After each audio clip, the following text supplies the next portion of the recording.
is wrong. Can get aside, can get on low. And east and west and west. And don't replace, but I believe in love. I believe in babies. I believe in love. And I believe in you.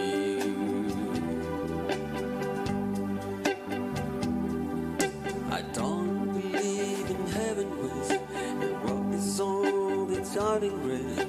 A lot of things burning love. It's up below, it's up above. It's watching people everywhere. It doesn't care. And I'm an ordinary man. Sometimes I wonder who I am, but I believe in love. I believe in music. I believe in magic. And I believe in you.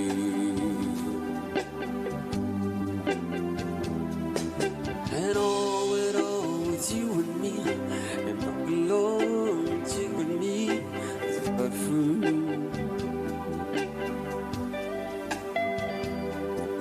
it's true. And I believe in love.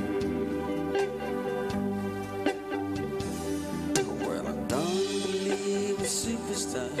I got a fool that's growing up. I don't believe this brother of God. It's up below, it's up above. So watching people everywhere. And all it doesn't care.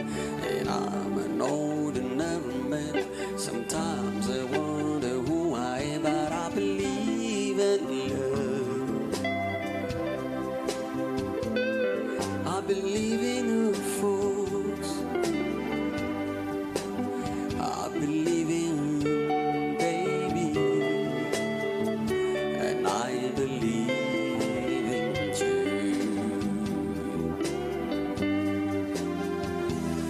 And I believe in love. I believe in baby. I believe in magic. And I believe in you.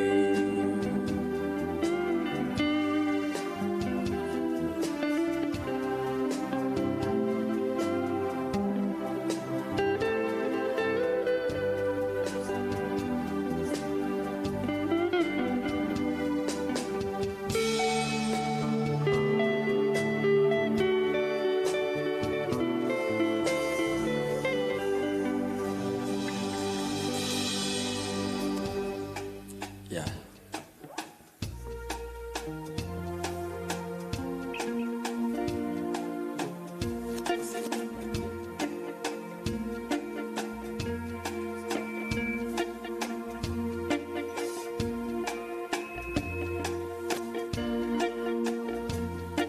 Had a pouring Toledo, across from the depot, at the bus too, she took off for it.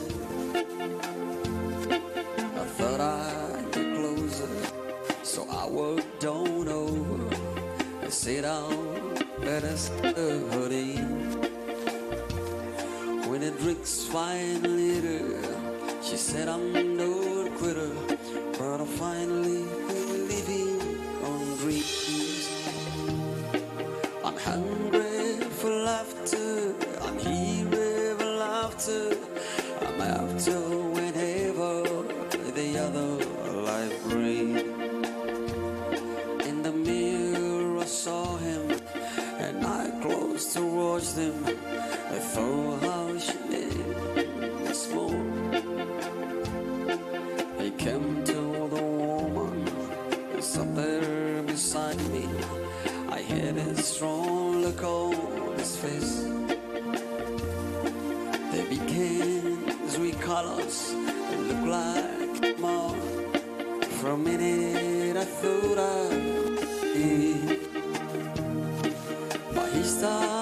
shaking, whose big heart was breaking. He turned to the woman and said, "You picked a fun time to leave me, Lucy." Thank you. But for all the children and the crop in your feet, I have some bad time, lead through some soul time.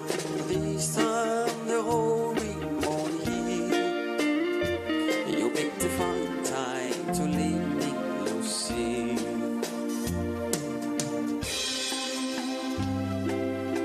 After he left us, I ordered more whiskey. I thought how she made him look small. From the last of the baron, to rented a hotel, to walk without taking at all. She was the beauty, and when she came to me, she must have thought I lost my mind. I can't know her, cause there was not a terror. Keep coming back time after time. You picked a fun time to leave me, Lucy.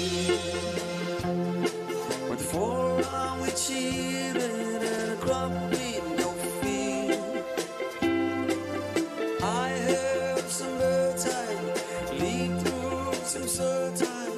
But this time the holy won't heal. You picked a fun time to leave me, Lucy. You picked a fun time to leave me, Lucy. Before all the children and a crop in your field, I have some bad time, lead through some sad time. But this time the holy won't heal. You picked a fun time to leave me, Lucy. You picked a fun time to leave me, Lucy. You picked a fun time to leave me, Lucy. Thank you.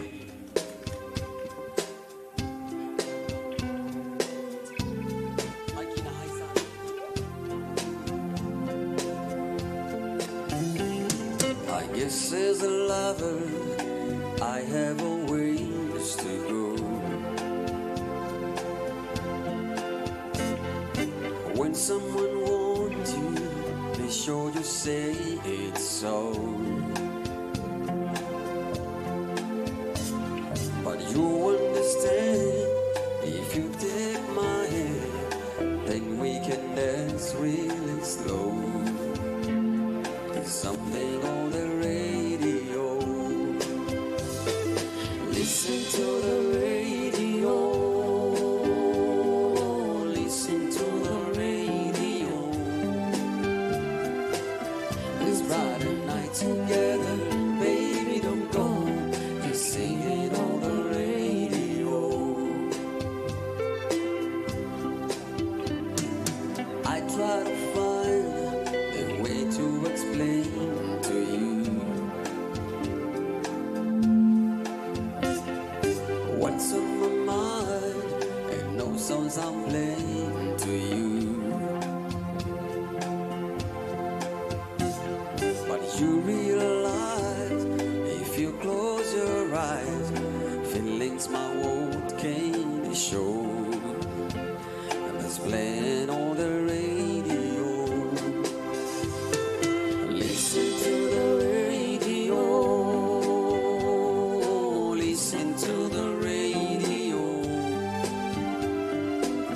This brighter night together, baby, don't go. Just sing it on the radio. Listen to the radio. Listen to the radio. This brighter night together, baby, don't go. Just sing it on the radio.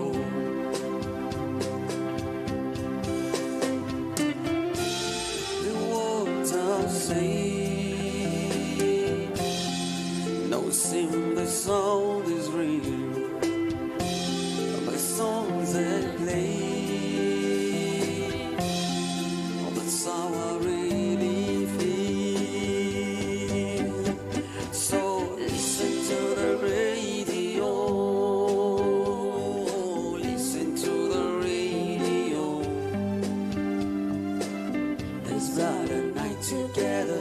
Baby, don't go. Just sing it on the radio. Listen to the radio. Listen to the radio. Let's ride a night together. Baby, don't go. Just sing it on the radio.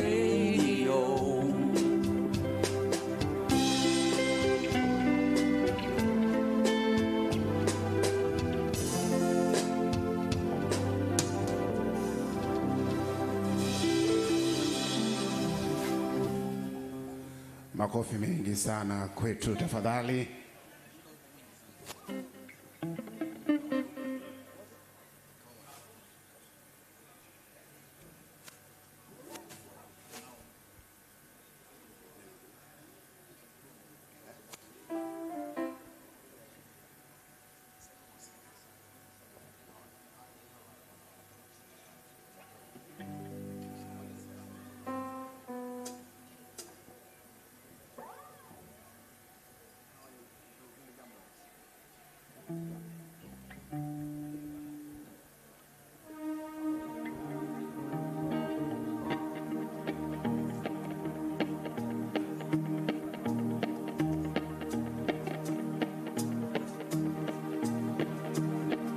On the warm summer's eve, on the train bound nowhere, I met up with a good lady, where we walked to Tardsley. So when the town is staring out the window after darkness, the good arm overtook us. He began to speak. He said, "Some in my life, the real people's faces is nowhere on the card by the way they end their ride.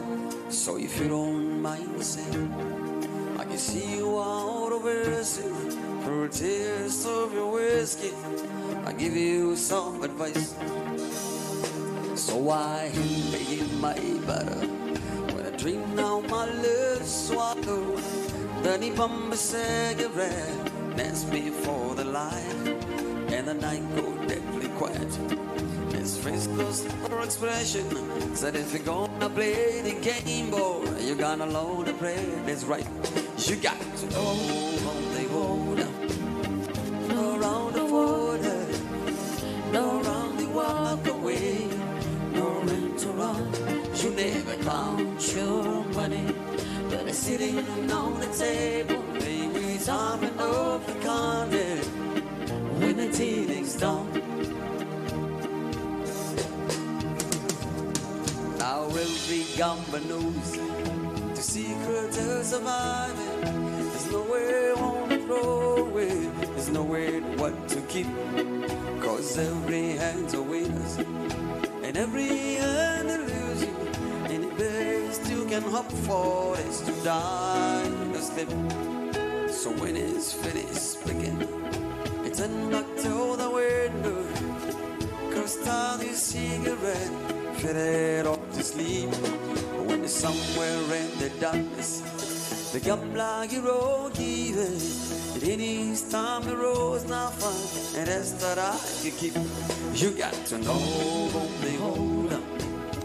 No round the border, no round the walk away, no rent around. You never count your money when it's sitting on the table. They we time and hope we count it. When the deal is done, you got to know only hold up. No round the folder, no round the walk away, no rain to run. You never count your money when it's sitting on the table. They wait time and off and count it. When the deal is done, you got to know on the holder. No round the folder, no round the walk away, no rain to run. You never count your money when it's sitting on the table. They wait time and off and count it. When the deal is done. Thank you.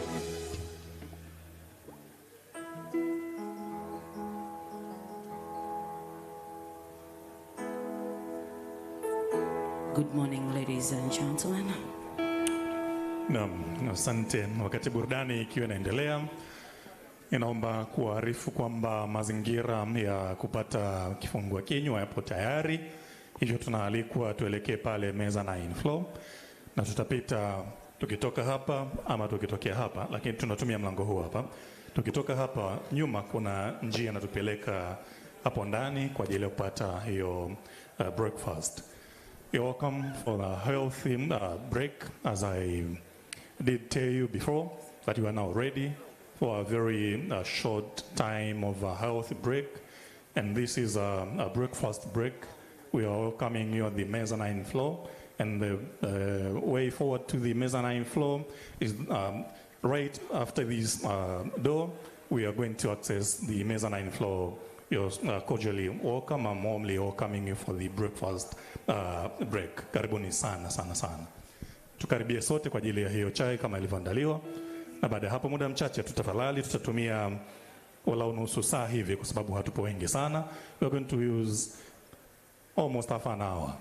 So expecting you to be back at around 10, not 10, it will be 10 o'clock. So I'm welcoming you all. Karibuni sana. That will be 45 minutes then, sio nusu saa tena. Kwa hivyo saa 4 kamili tu tumeshaingia ukumbini tayari kwa kuanza ratiba yetu.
Tunaenda kwenye breakfast.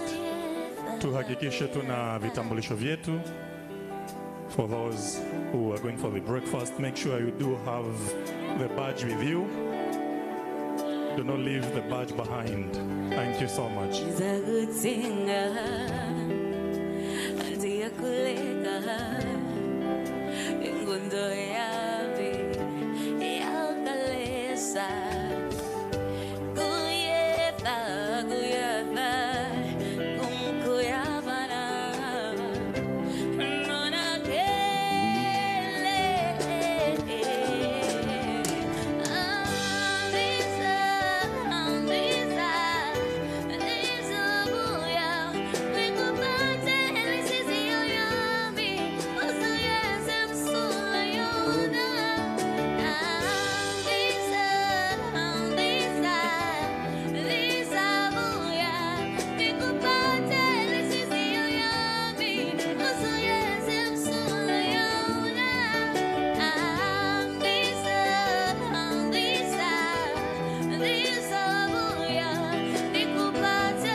kulika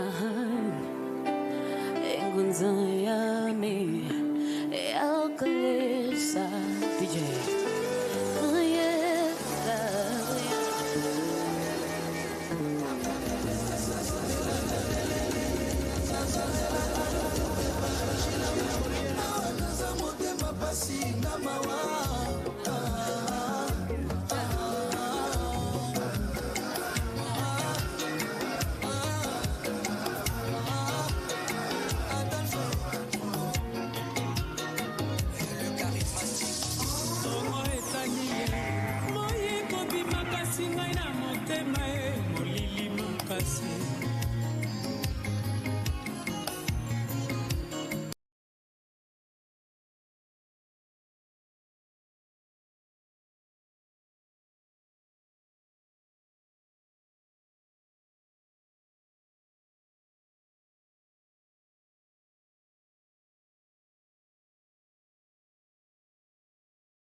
distance and spaces between us. You have come to show you go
song is special from our partners from China.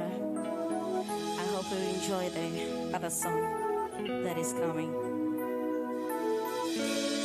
Chelang, come and sing with me. 我们以相兄弟去桑桑，可就来要笑就多过呀，朋友啊，让我们一起牢牢铭记呀，没在乎 naishi okoshan bang you la woman ji lao lao ming ji bedside ho. If you're from China, stand up. Please, I beg. If you're from China, stand up, please. Let's sing this song together. Thank you so much. And the other song is to our partners from India. हम तेरे बिना बुरे नहीं सकते तेरे बिना क्या वजूद मेरा. Thank you, Mlanda. If you're from India, raise your hand. Thank you. हम तेरे बिना बुरे नहीं सकते तेरे बिना क्या वजूद मेरा.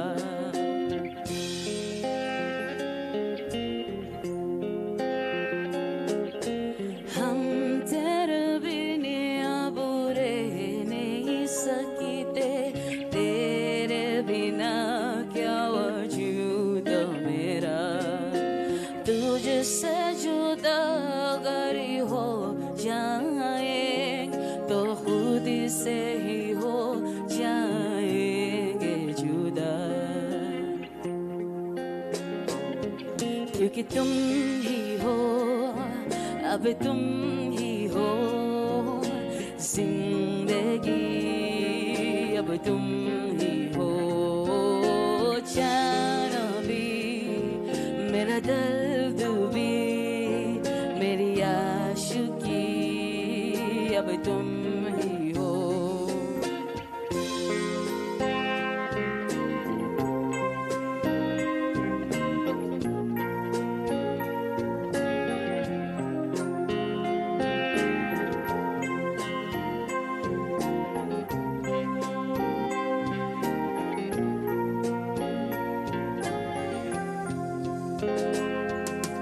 तेरा मेरा तुझसे तुझको देहा मेरा वक्त सभी. Are we together? तुम ही हो अब तुम ही हो जिंदगी अब तुम ही हो. जाना भी मेरा दर्द भी मेरी आशिकी अब तुम ही हो.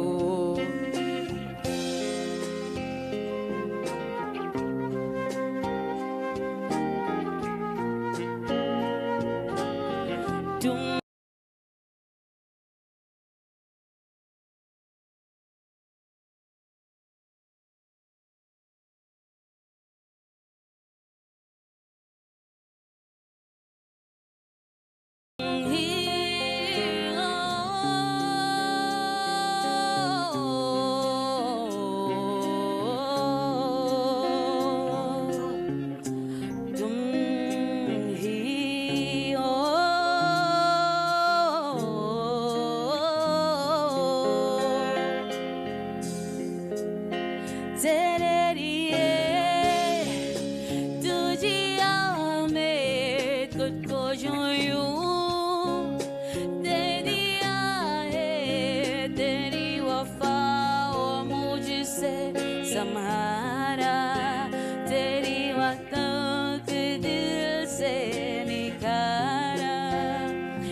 क्योंकि तुम ही हो अब तुम ही हो जिंदगी अब तुम ही हो. जाना भी मेरा दर्द भी मेरी आशिकी And the other song is for the partners from Arabic. Tamalimak.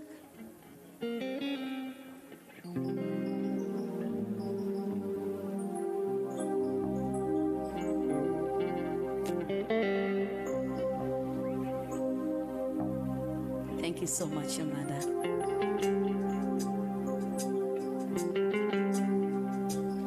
And this is how we dance in Arabic.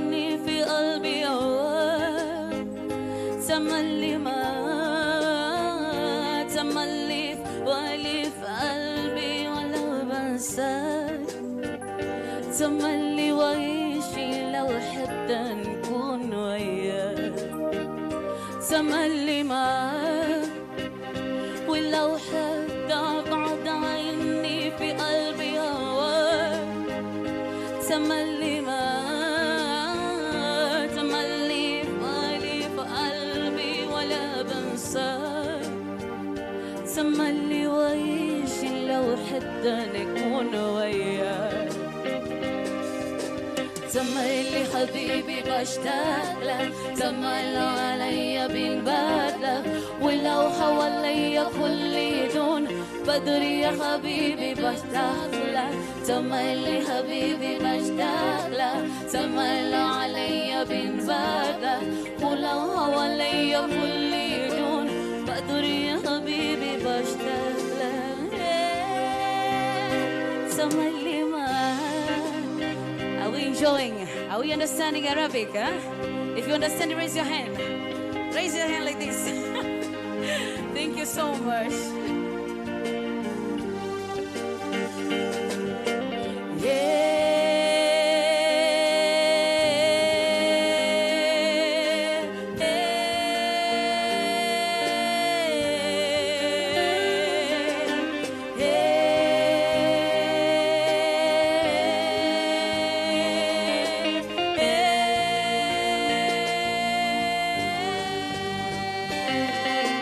تملي حبيبي بشتاقلك تملي عليا بالبدلك ولو حواليا كل دون بدري يا حبيبي بشتاقلك تملي حبيبي بشتاقلك تملي عليا بالبدلك ولو حواليا كل دون بدري يا حبيبي بشتاقلك. Thank you so much.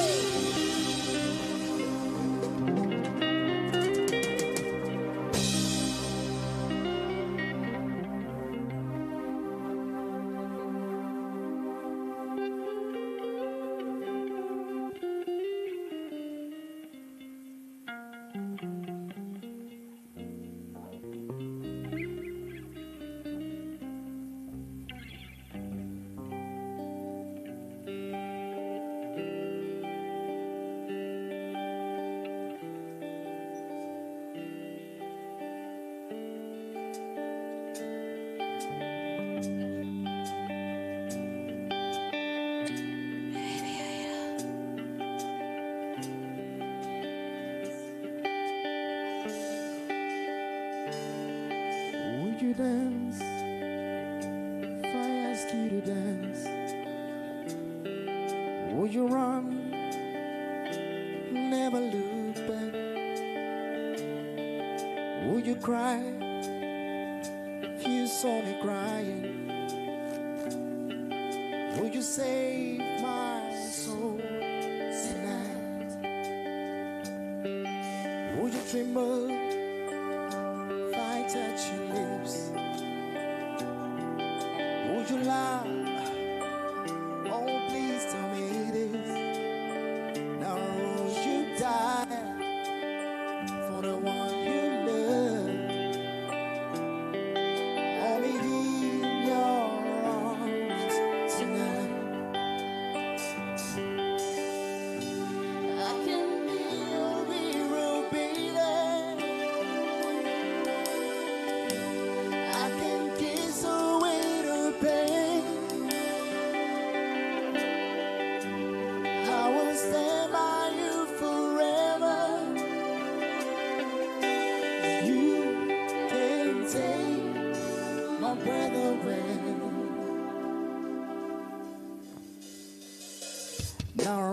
swear that you'll always be mine?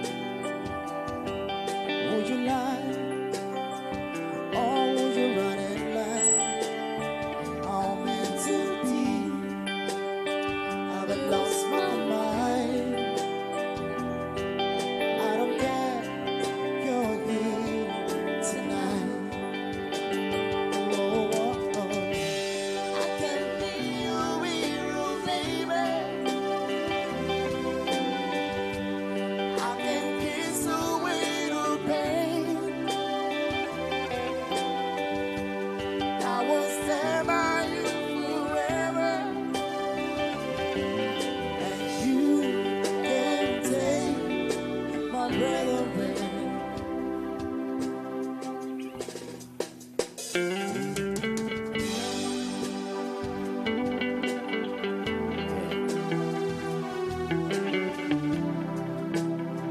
Jumbo Band.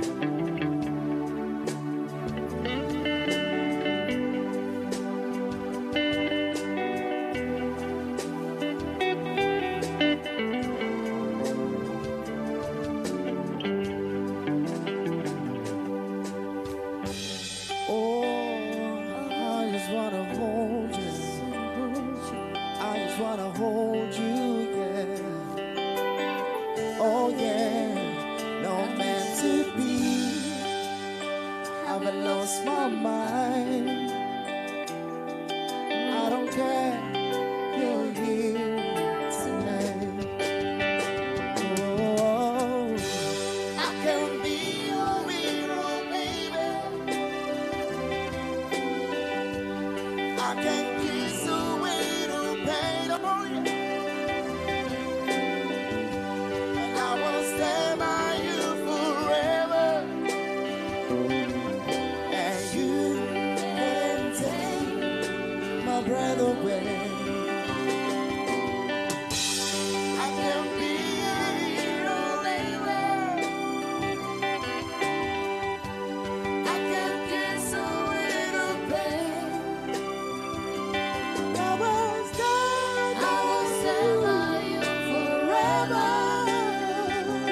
And you can take my breath away. You can take my breath away. I can be your hero. Thank you.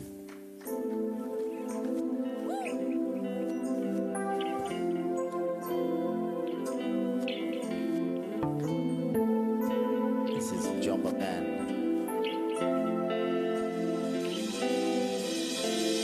Been along with you, side by mind. And in my dreams I kiss your lips 1,000 times. See you by outside my door. Hello, is it me you're looking for? I see it in your eyes, I see it in your eyes. You're all I ever wanted, and my arms are open wide. 'Cause I know just what to say, and I know just what to do, and I want to tell you so much. I love you.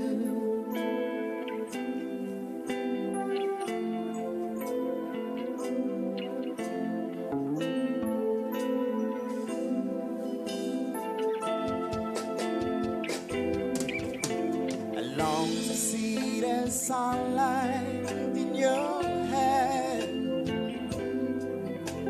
and tell you time and time again how much I care. Sometimes I feel my heart will overflow. Hello, I've just got to let you know, 'cause I wonder where you are.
wonder what you do. Somewhere feeling lonely, someone's loving you. Say hello in your heart, what have we done to you? So let me stand up saying I love you.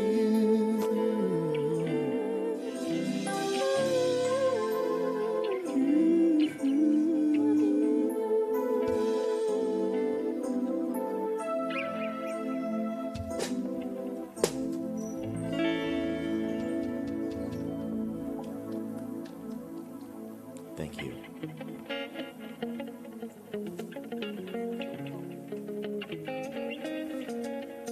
Yeah. Mama, mama, mama. Whoa.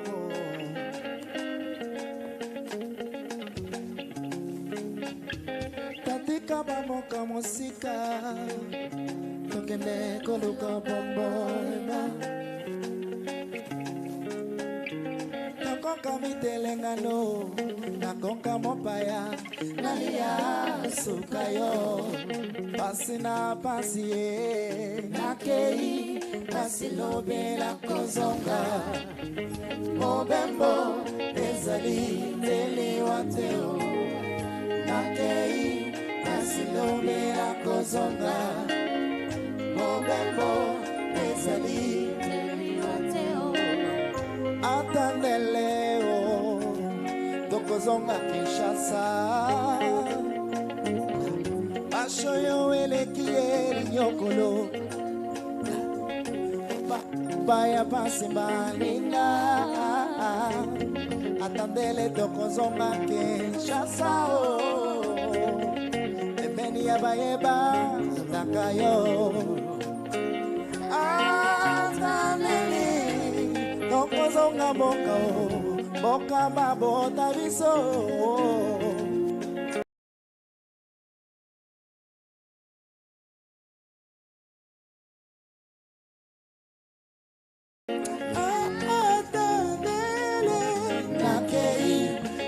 Lobi na kozonga mboka ebembo ezali eliwateo nakei kaselobi na kozonga mboka ebembo ezali eliwateo.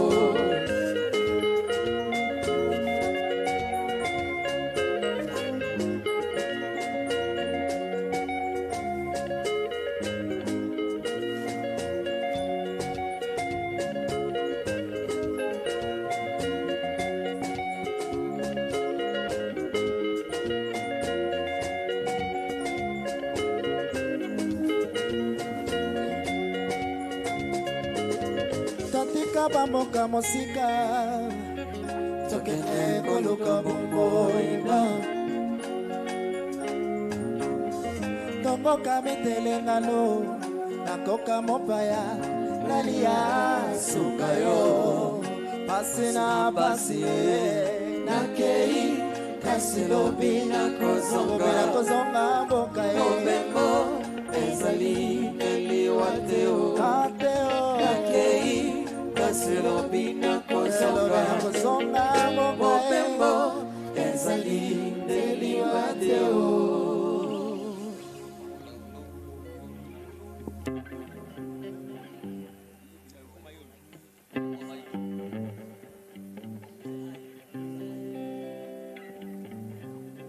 Yeah.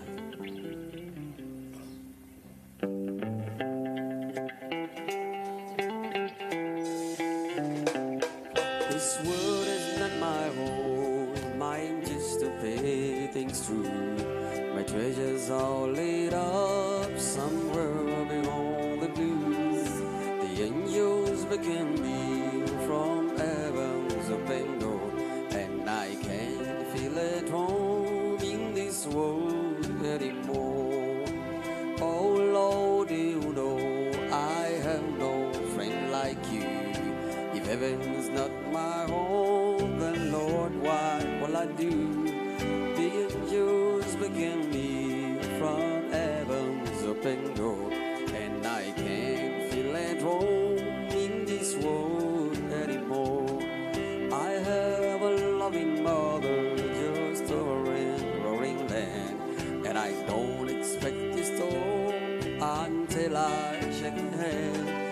She's waiting now for me in heaven's open door, and I can feel it roaming this world. The angels beckon me from heaven's open door, and I can't feel it roaming this world anymore.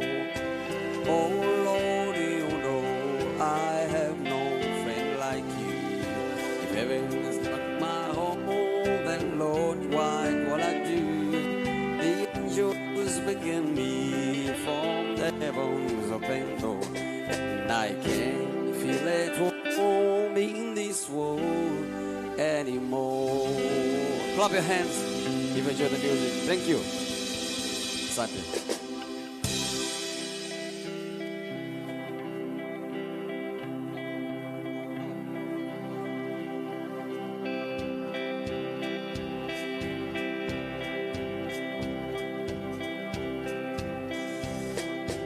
Everyone considered him the coward of the county.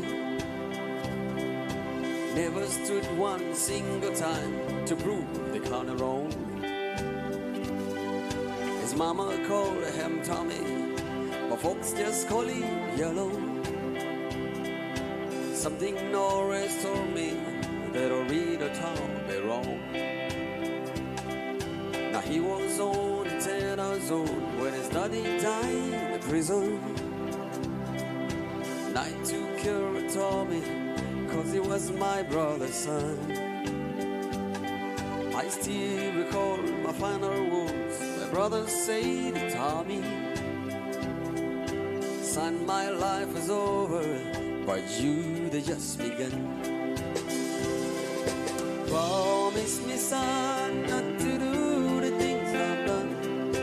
Walk away from trouble if you can. Now we don't mean you weak if you told the other cheek. I hope you were enough to understand. Son, you don't have to fight when you and me. There's someone for everyone. Thomas' love is Becky.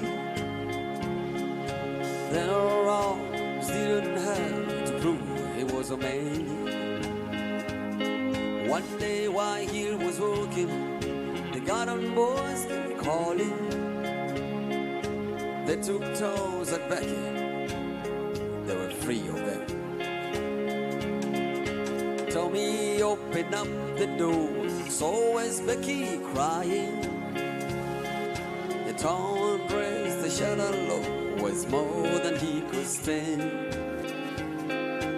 Reached above the fireplace, took down his daddy's picture. As the tears fell on his daddy's face, I heard these words again. Promise me, son, not to do the things you've done. Walk away from trouble if you can. Now we don't mean you weak if you turn the other cheek. I hope you are enough to understand. Son, you don't have to fight when you were made. The garden boy just laughed at him when they walked into the ballroom. One of them get up, met him half across the floor. Tommy turned around and said, the local yellow's leaving. But you could hear the pen drop. Tommy's locked the door. 20 years growing, his brother up inside him. He wasn't holding nothing back, he let him have it all. Tommy looked the boom. Now the garden boy is standing. I saved these ones for Becky as I watch the last one fall. I heard him say, I promise you that not to do the things you've done. I walk away from trouble when I can. Now please don't think I'm weak, I didn't tell the other cheek. Papa, I should hope you understand. Sometimes you gotta fight when you're a man. Everyone considered him the coward.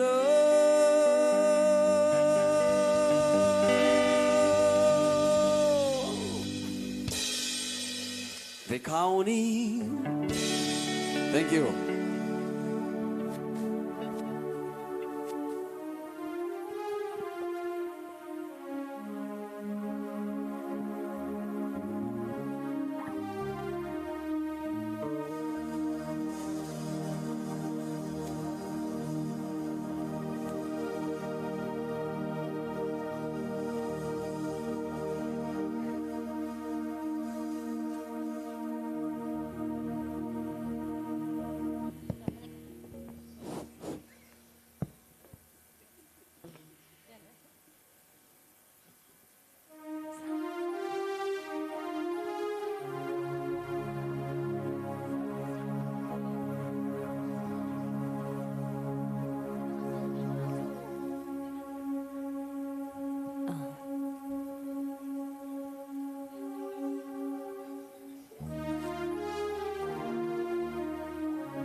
Wenzangu nawauliza nini dawa ya mapenzi, waganga nimemaliza kwa makonde na yerezi. Wenzangu nawauliza nini dawa ya mapenzi, waganga nimemaliza kwa makonde na yerezi. Ilahi Mola muweza Atania forabana, nimezama kwa mapenzi, isijuika matazuka.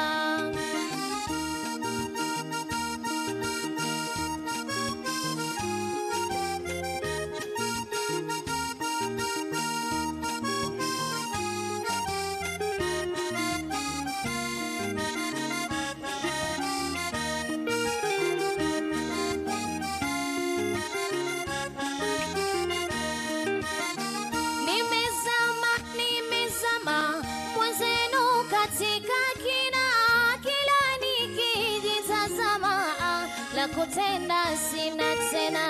Nimezama mwenzenu katika kina, kila nikijitazama la kutenda sina tena, ila Mola Karima atania forabana, ila Mola muweza atania Mwenyezi. Nimezama kwa mapenzi, sijuika matazuka. Nimezama kwa mapenzi, sijuika matazuka.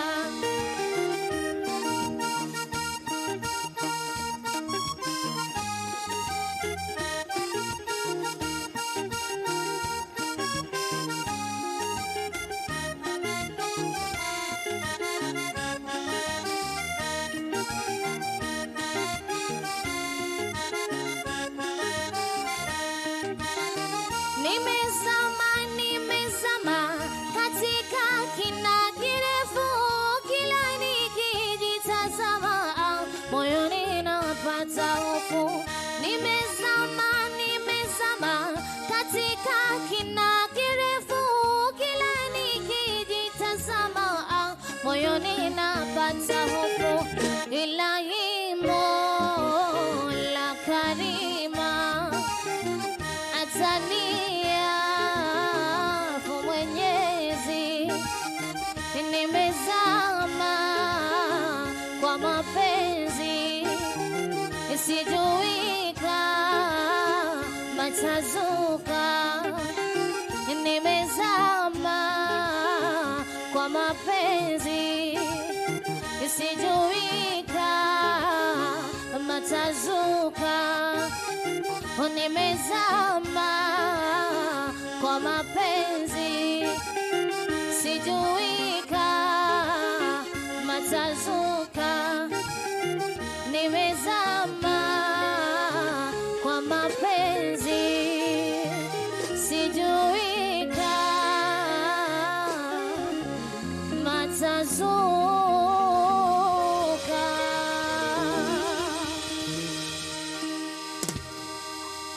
Ciao, thank you.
Sulazonye bezi takwetu na washisha.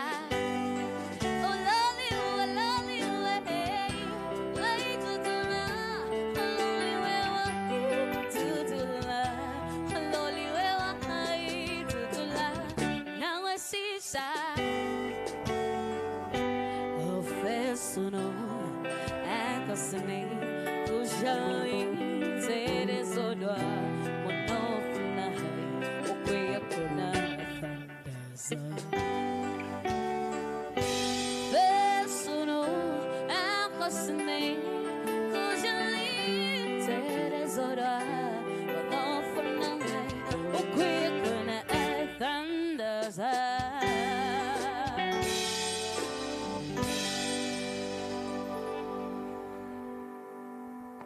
Makofi mengi sana kwetu tafadhali. Karibuni sana wageni wetu, hope mnaenjoy sana na mnafurahia. Karibuni sana Tanzania. Tanzania hoye. Wawekezaji mko Tanzania, nchi yenye amani, nchi yenye utulivu, kisiwa cha marashi ya karafuu, Jamhuri ya Muungano wa Tanzania.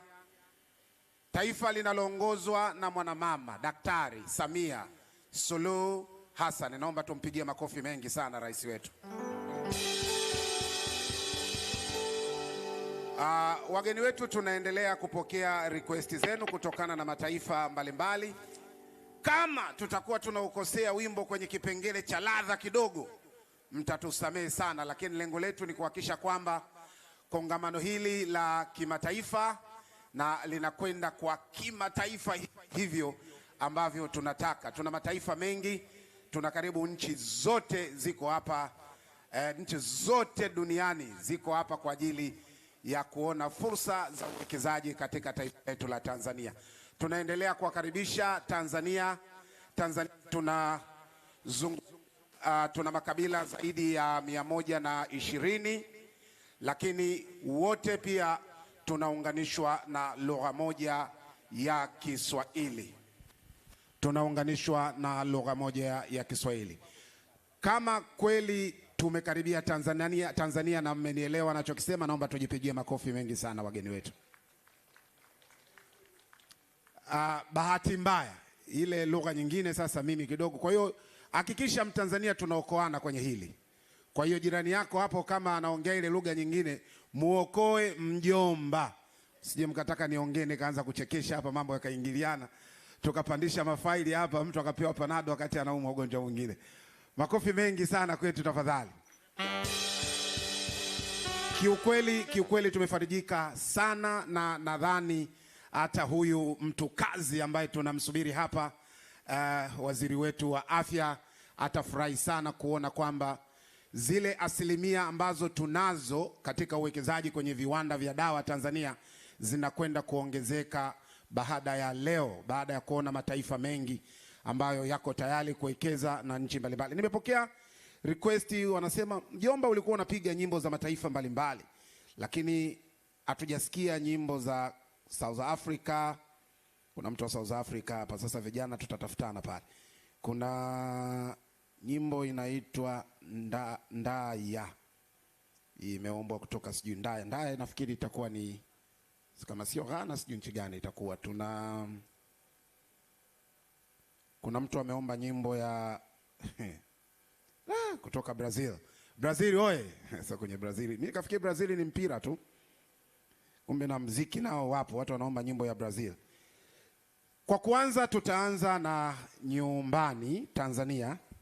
Joma Band, tuwatangazie mataifa kwamba Tanzania kuna fursa za uwekezaji kwenye sekta ya afya. Kwa hiyo wale wawekezaji kwenye viwanda, fursa zimefunguliwa. Tuna one stop center. Ukiingia wewe kama mwekezaji, ukitoka unatoka na document yako, tunakukabidhi eneo na unakwenda kuanza uzalishaji. Hapa mambo ya urasimu yote yamepigwa chini. Kwa hiyo unaingia kwenye mlango wa kuingilia, ukitoka kwenye mlango wa kutokea, unatoka na document yako halali kwa ajili ya uwekezaji ikiwa imelindwa. Wawekezaji oye. Wawekezaji naomba tupige makofi mengi tafadhali. Majirani, mnanisaidia kwa wale wanaongea ile lugha nyingine hapa pembeni? Karibuni sana Tanzania, na hii tunasema tunawatangazia mataifa yote, karibuni Tanzania kwenye fursa za uwekezaji.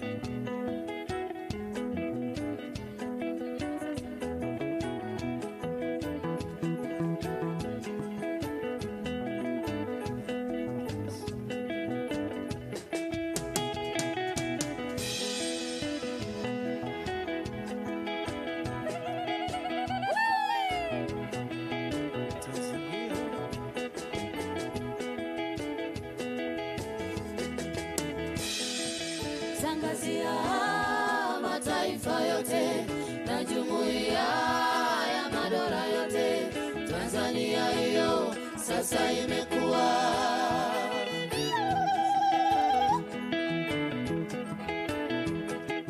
Tangazia mataifa yote na jumuiya ya madola yote, Tanzania hiyo sasa imekuwa.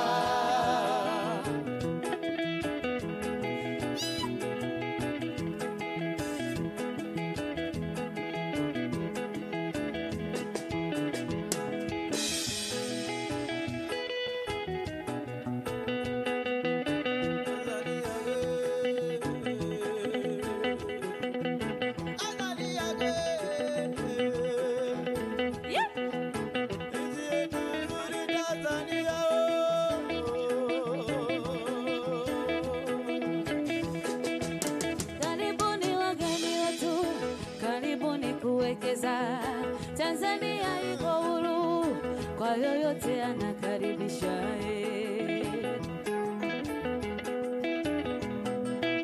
Karibuni wageni wetu, karibuni kuwekeza.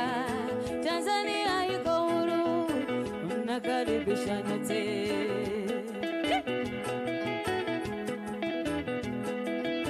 Balala Ulaya njoo uwekeze, balala Asia njoo uwekeze, balala njoo uwekeze, balala Ulaya njoo uwekeze. Wageni wote njoo uwekeze, karibuni njoo uwekeze.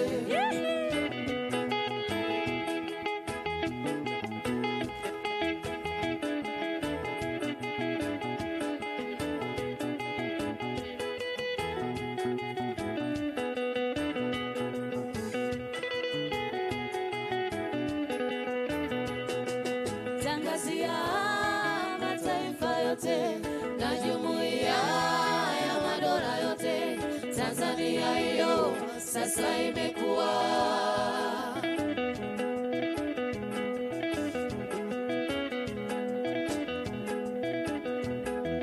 Tangazia mataifa yote na jumuiya ya madola yote, Tanzania hiyo sasa imekuwa.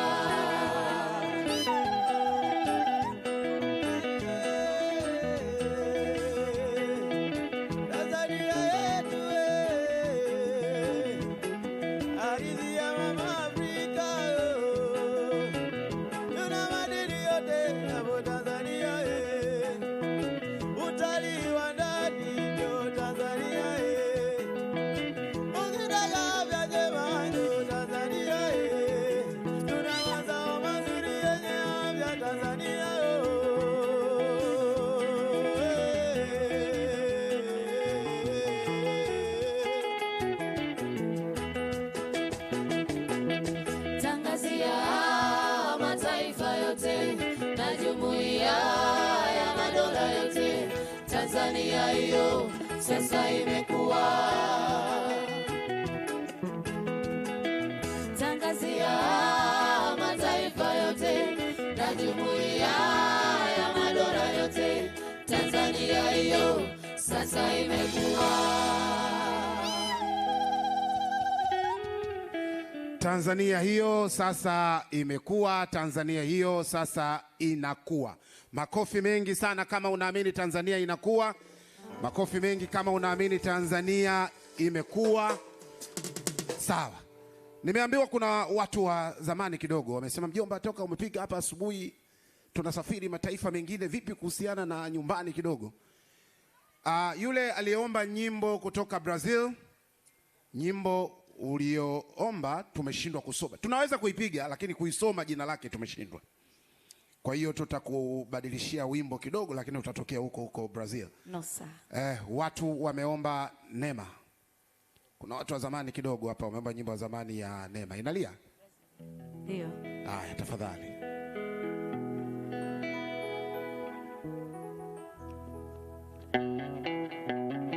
Wale wa zamani kidogo, enzi zile ukiweka simu mezani ukirudi unaikuta. Enzi hizo. Siku hizi ukiacha simu mezani inajizima yenyewe. Mambo yamebadilika kweli siku hizi.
Ikiwa ni mapenzi bibi, wapo waliopendana kama kumbi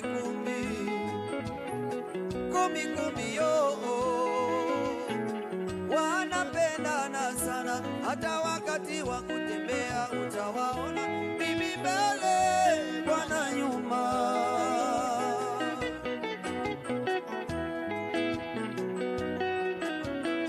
Lakini sio ajabu hata pacha utokea wakati wakakosa kuelewana, tena kwa viapo Neema, sembuse mimi na wewe bibie.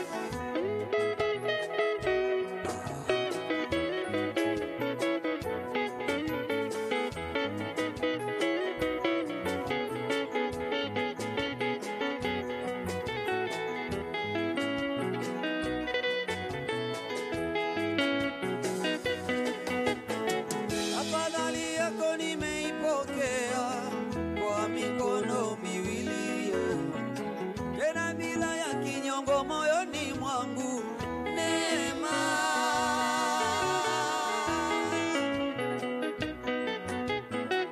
Hata shemeji zako kitimtim na kunde, ili watuma waje wakupe salamu zangu bibie.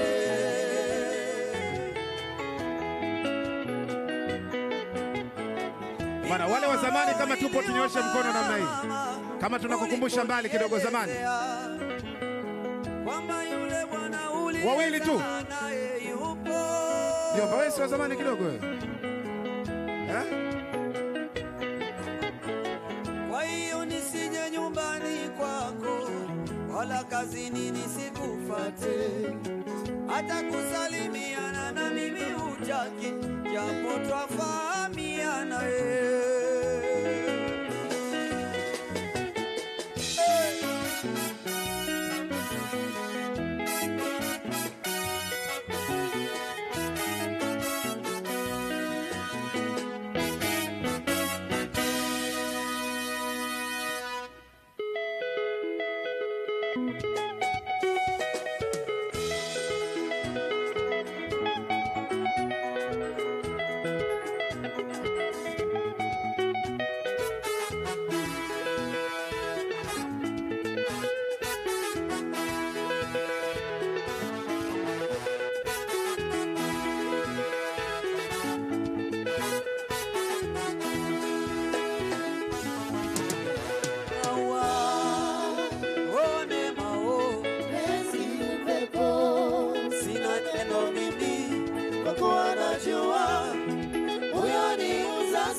kwa wazazi wako penzi maua, nilete barua ya uchumba mie, penzi upepo, nifunge ndoa na wewe, penzi maua, sina neno mimi kwa kuwa najua huyo ni mzazi mwenzio, penzi maua, iko siku penzi upepo, nitakuja kwa wazazi wako penzi maua, nilete barua ya uchumba mie, penzi upepo, nifunge ndoa na wewe, penzi maua, sina neno mimi kwa kuwa najua huyo ni mzazi mwenzio, penzi maua. Wawekezaji jitingishe kidogo, msiwe serious sana. Bado mkutano haujaanza jamani. Too much serious. Tingishika namna hiyo, smile. Bado. Safi hivyo.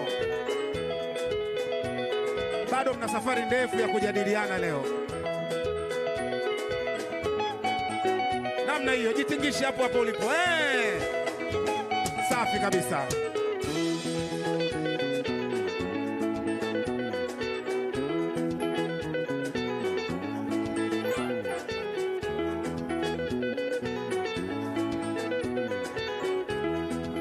Bwana, kamera nitafutie wanaojitingisha kidogo hapa tuwaone. Wale wanaosikilizia muziki kwenye roho.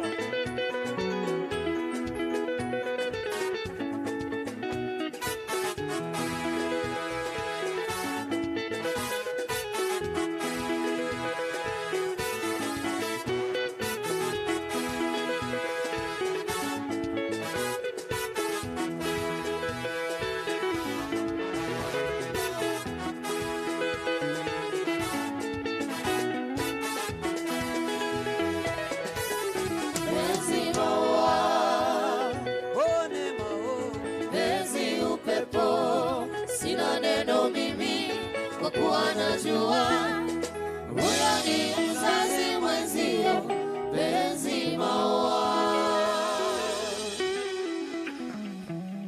Haya, kama tumeenjoy kidogo, makofi tafadhali.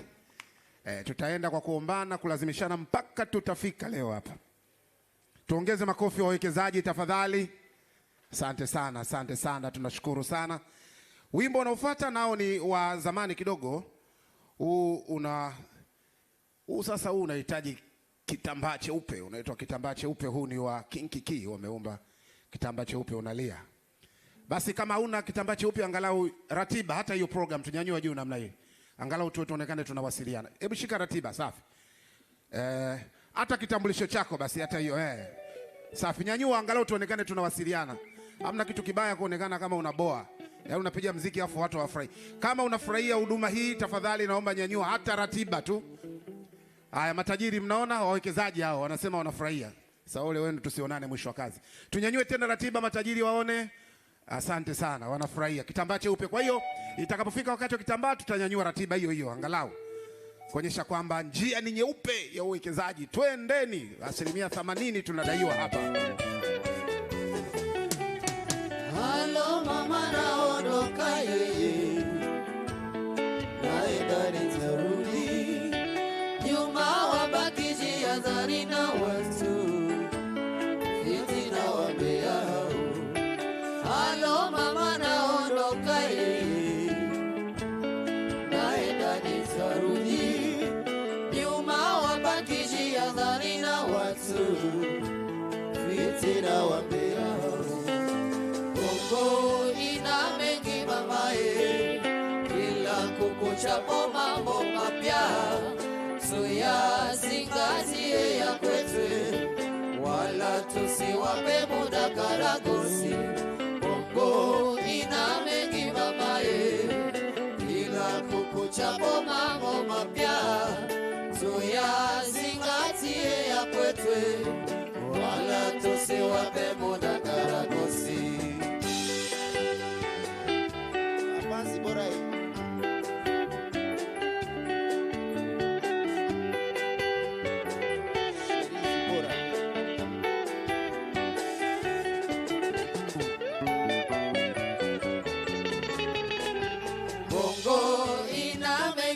mamae, kila kukuchapo mambo mapya tuyazingatie ya kwetu, wala tusiwape muda karagosi.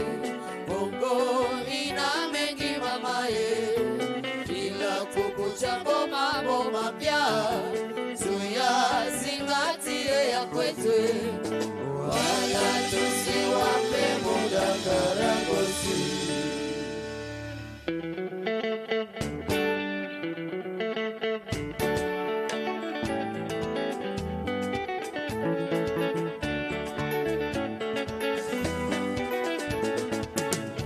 Nainua mkono mama, kitambaa cheupe, ishara mapenzi mama, bosi wala. Asante Wena misimula mama, wala ngula moyo, haya tunitisa tu, moja peke. Nainua mkono mama, kitambaa cheupe, ishara mapenzi mama, bosi wala. Wena misimula mama, wala ngula moyo, haya tunitisa tu, moja peke. Ya zibo la sheri zibo la Nainua mugoro mama o Zibo la Kitamala cheupe sheria Zibo la Wewe na mizibo la mama ye Zibo la Mama zibo Zibo la Sheri zibo Zibo la Ayo tenitisa tu Ngoja za pete Nainua mkono mama, kitambaa cheupe, ishara ya mapenzi mama, bosi bwana. Wewe na mizimu na mama, wala mbona moyo, hayo tenitisa tu, moja za pekee.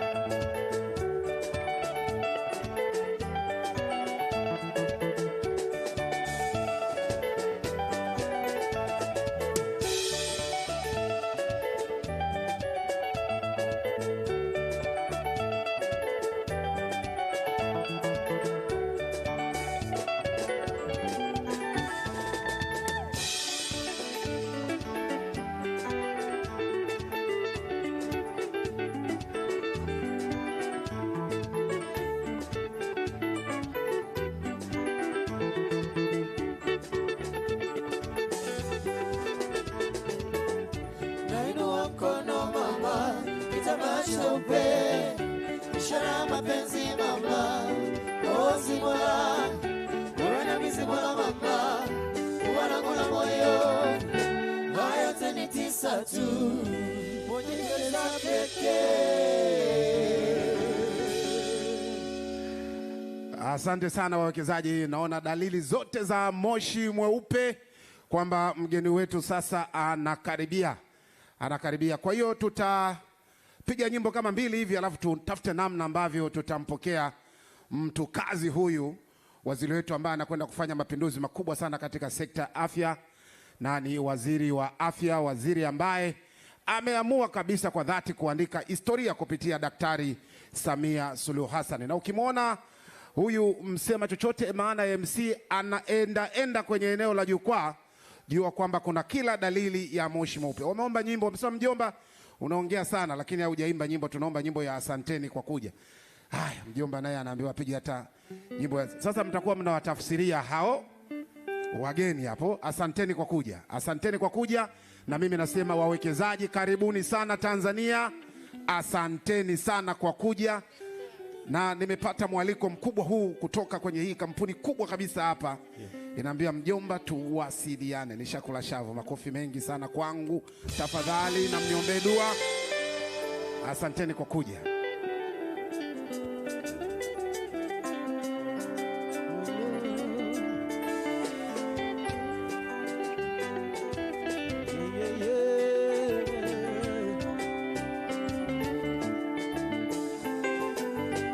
Baba kaja na swali, mama kanipa jibu ili niulize swali. Swali, baba kaja na swali, mama kanipa jibu ili niulize swali. Swali, asanteni kwa kuja, wageni wetu wote asanteni kwa kuja. Oyo oyo oyo, asanteni kwa kuja, wawekezaji wote asanteni kwa kuja. Oyo oyo oyo, asanteni kwa kuja, marafiki zangu asanteni kwa kuja. Oyo oyo oyo, asanteni kwa kuja, viongozi wote asanteni kwa kuja.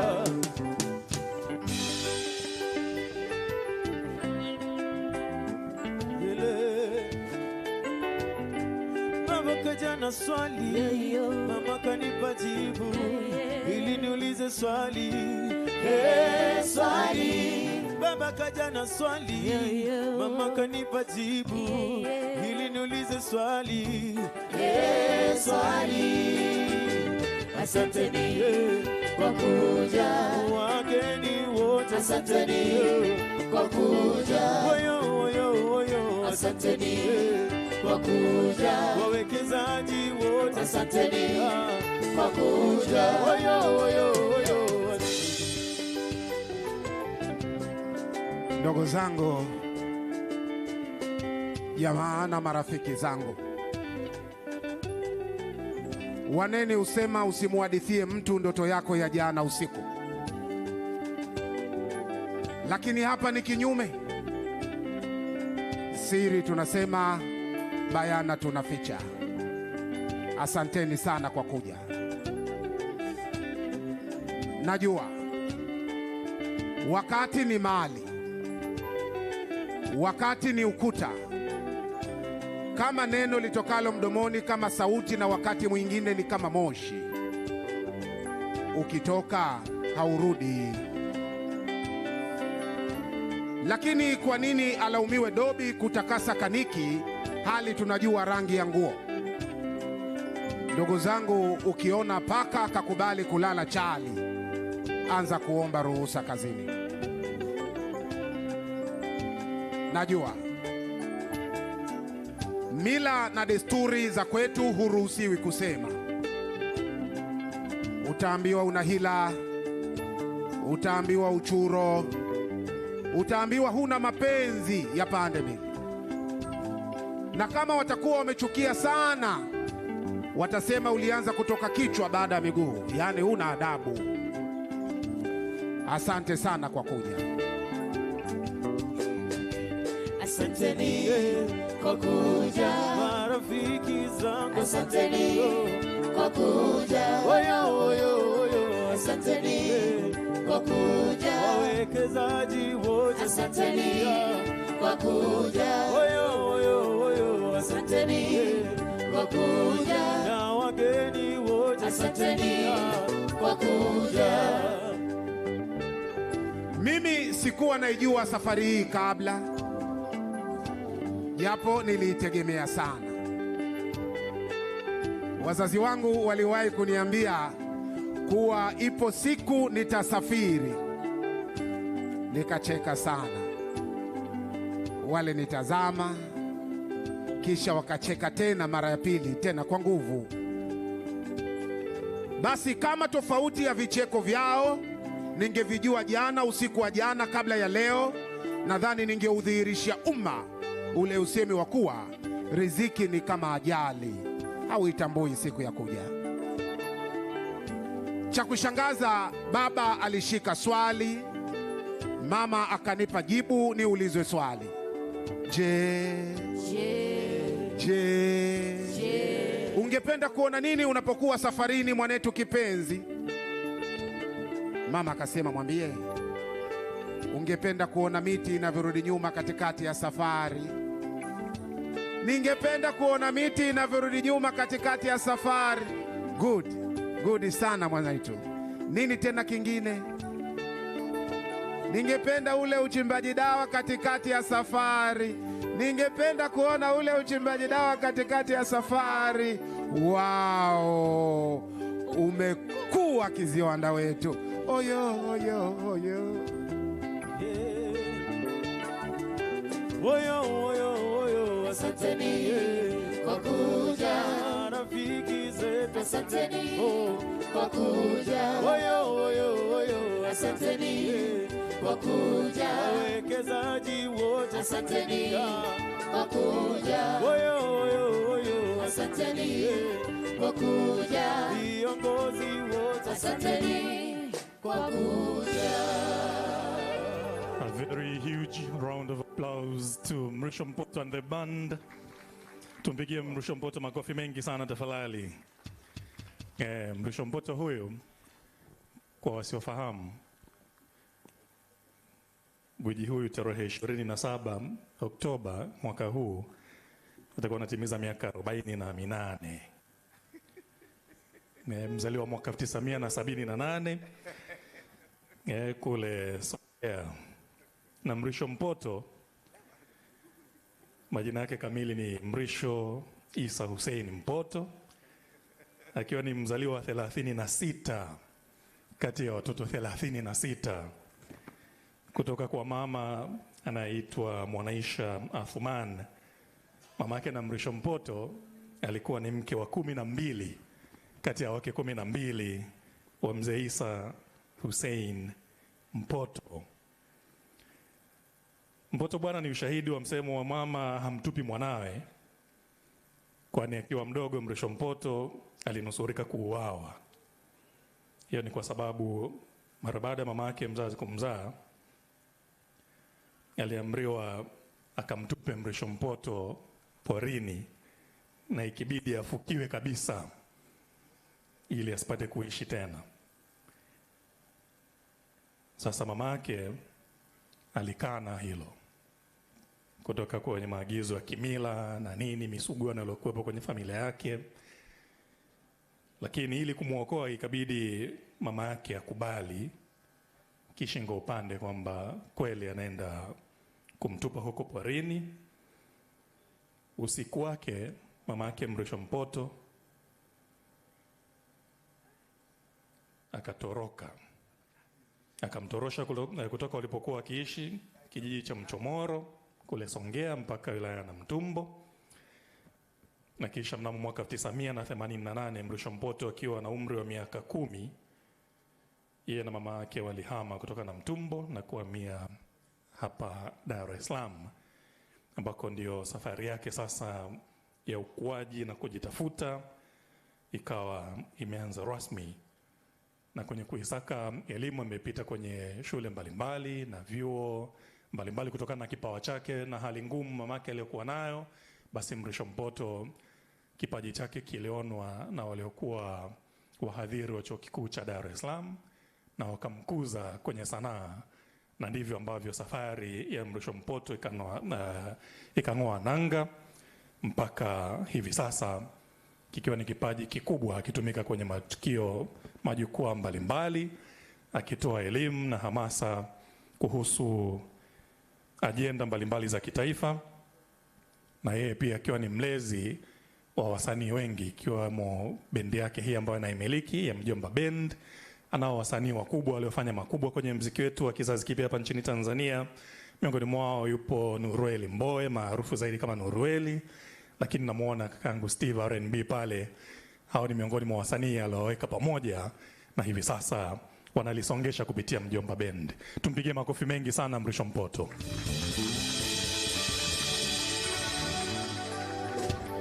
Asante sana. Ataendelea na burudani hapo baadaye, lakini hivi sasa ninaomba niwaarifu kwamba muda wote kutoka hivi sasa tunamtaraji mheshimiwa mgeni rasmi atafika kwenye viunga hivi na kuianza rasmi ratiba yetu.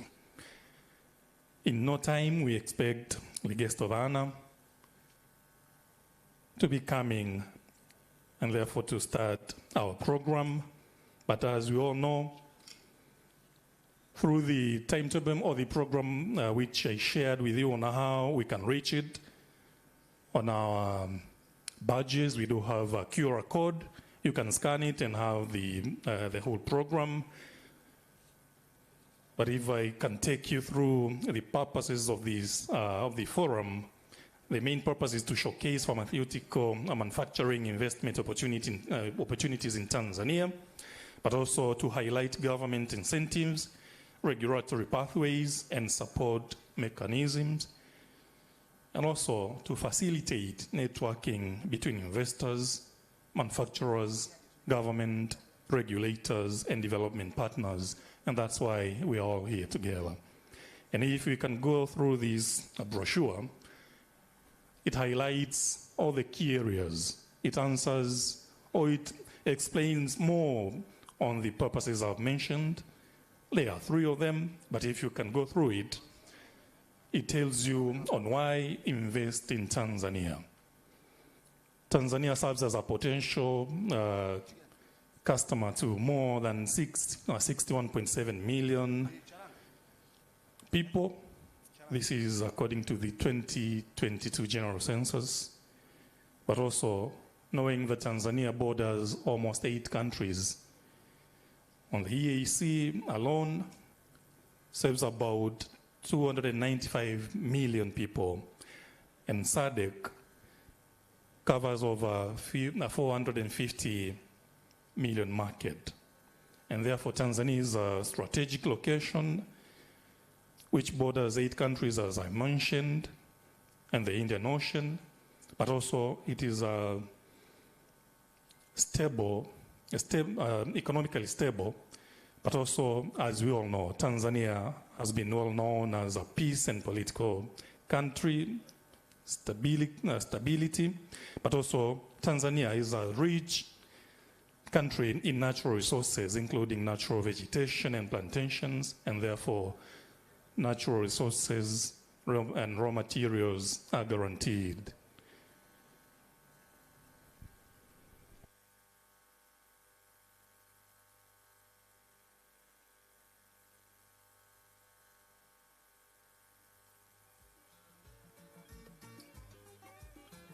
Excuse me, I was being notified that guest of honor is around, and in no time he will be entering the venue.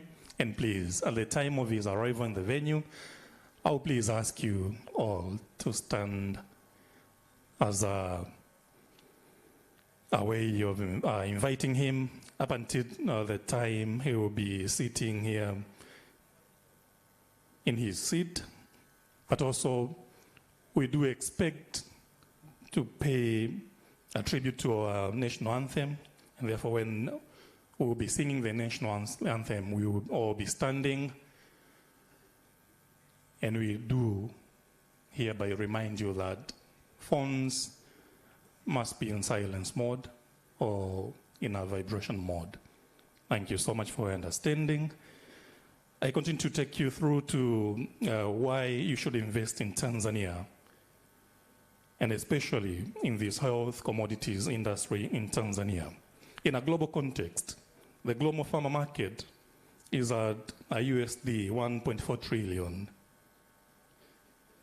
But on an African context, the growth is stated from the USD $5.5 billion. This was in the year 2007 to USD 28.5 billion in the year 2017. And it is projected to grow up to 70 billion USD by the year 2030. But if you come locally, in a local reality, only 20% of Tanzanian medicines are locally produced. And that's why you are all invited to this great event so as to discuss, to have the way forward. And you are going to be introduced to the opportunities that are here in Tanzania. And in a market share aspect, Tanzania is projected to be over 1 billion USD in a market share. And so you can see how important it is.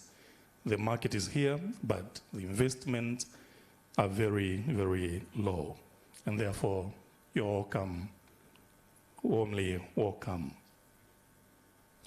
And at a production level, It is stated that primary APIs, which is minimal presence, secondary, which is finished dosage forms, this is common, and tertiary packaging, this is also common in Tanzania. But in mode of priority, product demand, annual values in Tanzanian shillings, latex, condoms and gloves, this is about 59 billion, injectables, 53 billion, anti-cancer medicines, serves at 10 billion plus, vaccines, 150 billion, lab reagents, biochemistry and hematology, 107 billion plus, medical devices, 76 billion and beyond, but also in medical consumable, cotton, it is about 30 billion plus. So there are incentives. What has the government been doing? It has put a zero import duty on capital goods, but also on raw materials which are being imported in our country. There's also a 10 years corporate income tax exemption, VAT exemptions on farm inputs and packaging raw materials, 50% capital allowances for first year, and right to repatriate 100% of profits. But again, well, as we can see, our guest of honor is marching toward the hall, and I humbly request you all to please stand and receive our guest of honor. Mrisho Mpoto, karibuni sana, mtu karibishe mgeni rasmi. Baba mtu kazi Mchengerwa Baba yetu Baba mtu kazi Mchengerwa Baba yetu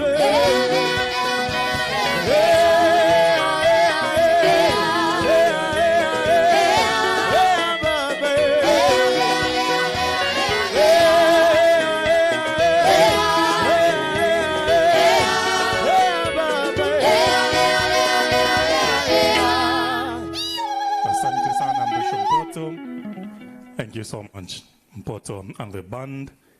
Honorable Mohamed Omar Mchengerwa, Mtukazi, as you're also known by that name. You're warmly welcome at the Hyatt Regency Hotel here in Dar es Salaam.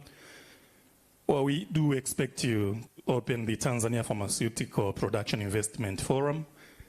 And as you've just arrived, we please have to sing our national anthem. Please, studio.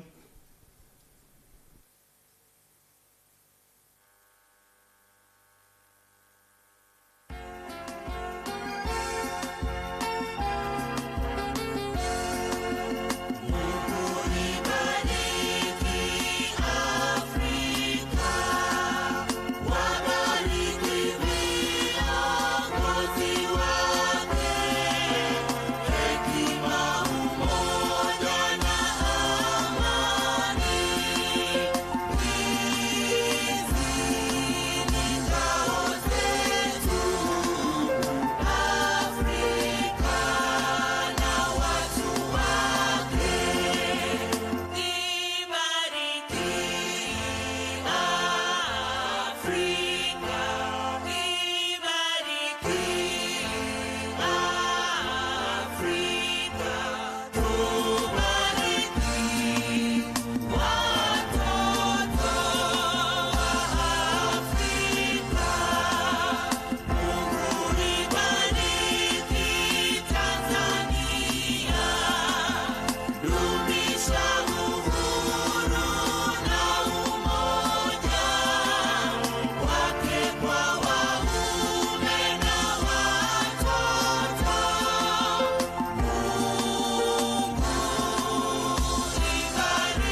Let's give a very, very huge round of applause.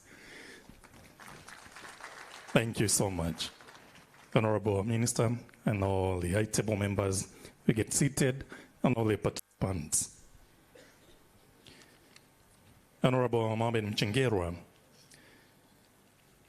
as I just said, we do expect you to open the Tanzania Pharmaceutical Production Investment Forum, which looks at unlocking Tanzania's potential as a regional pharmaceutical manufacturing hub, which has main three purposes, which are, the first one is to showcase pharmaceutical manufacturing investment opportunities in Tanzania.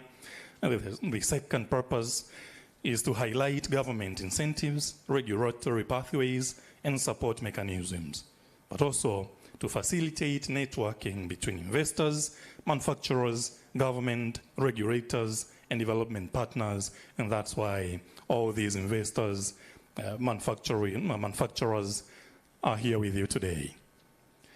And therefore, after your arrival, and we just sang the national anthem, allow me now to welcome Dr. Grace Magembe, who is a Government Chief Medical Officer, to give a very brief welcoming remarks and introduction of the participants. Dr. Grace Magembe, I cordially welcome you on the podium. Let's give a hand of applause to Dr. Magembe.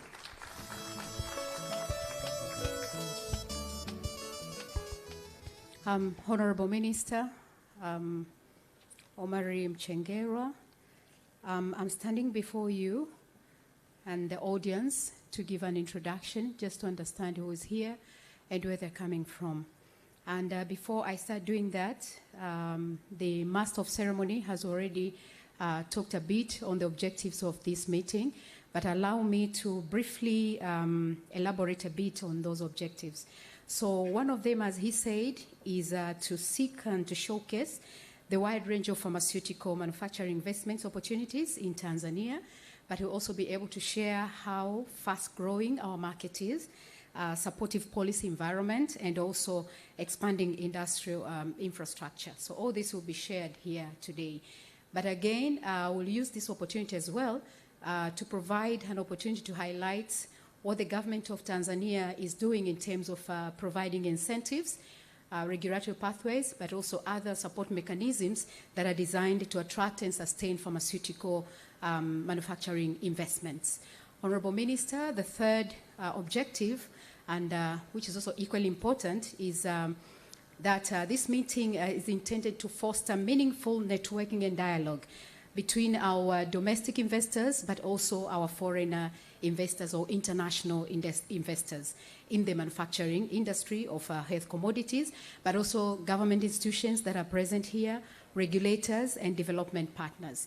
So we look forward to an open engagement, very constructive dialogue, and also a practical outcome that will move Tanzania very closer to becoming a regional pharmaceutical manufacturing hub in East Africa, but also in the globe.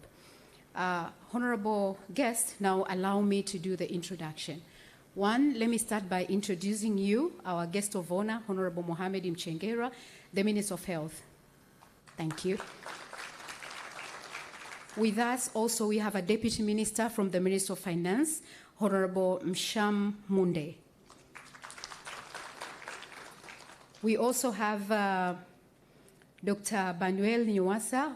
This is a representative from the Tanzania Parliamentary Committee on Health and HIV Issues. This is a parliamentary committee that oversees all interventions and all interventions that are done by the health sector. But also with us, allow me to introduce to you the Permanent Secretary, Dr. Sef Shekalage, and also together with me, allow me to introduce our representative from TISEZA. He was supposed to be representing Dr. Terry, please. And we also have Mr. Bashir, who is here with us. He's the chairperson of Tanzania Pharmaceutical Manufacturers Associations, so representing a number of manufacturers in this country. Karibu, Mr. Bashir.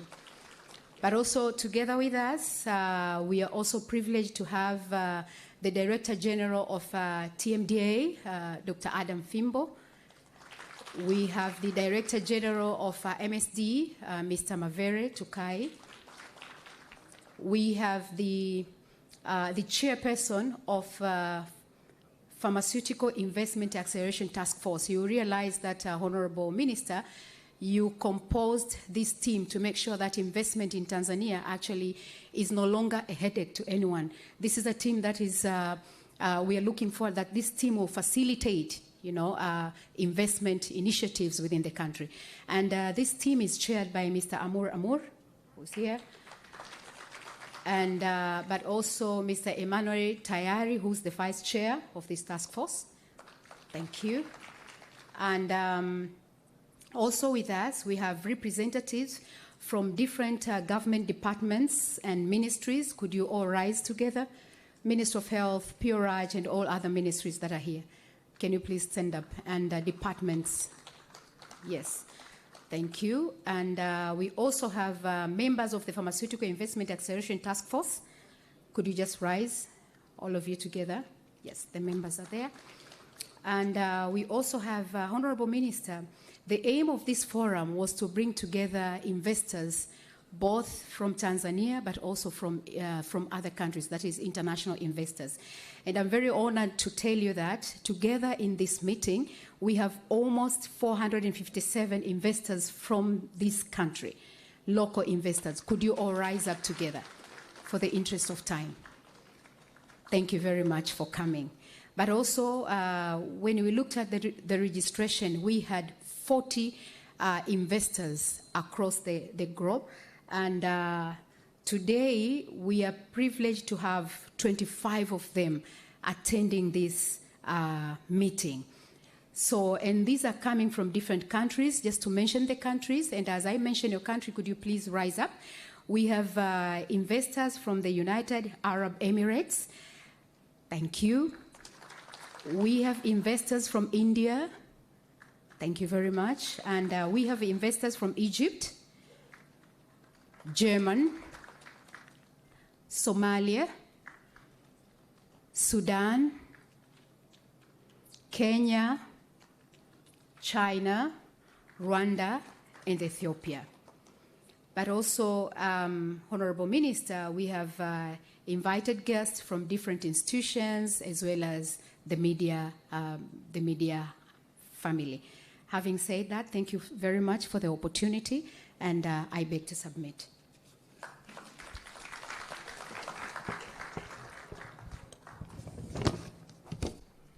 Thank you, Dr. Grace Magembe, the government's Chief Medical Officer. Let's give another round of applause to her, please. A very huge round of applause. Thank you so much, Dr. Magembe. And now, Honorable Minister, allow me to welcome Mzee Bashiru Harun, who is chairperson of the TPMA, which is Tanzania Pharmaceutical Manufacturers Association, to give a very brief greetings from the association. Karibu sana mzee wangu.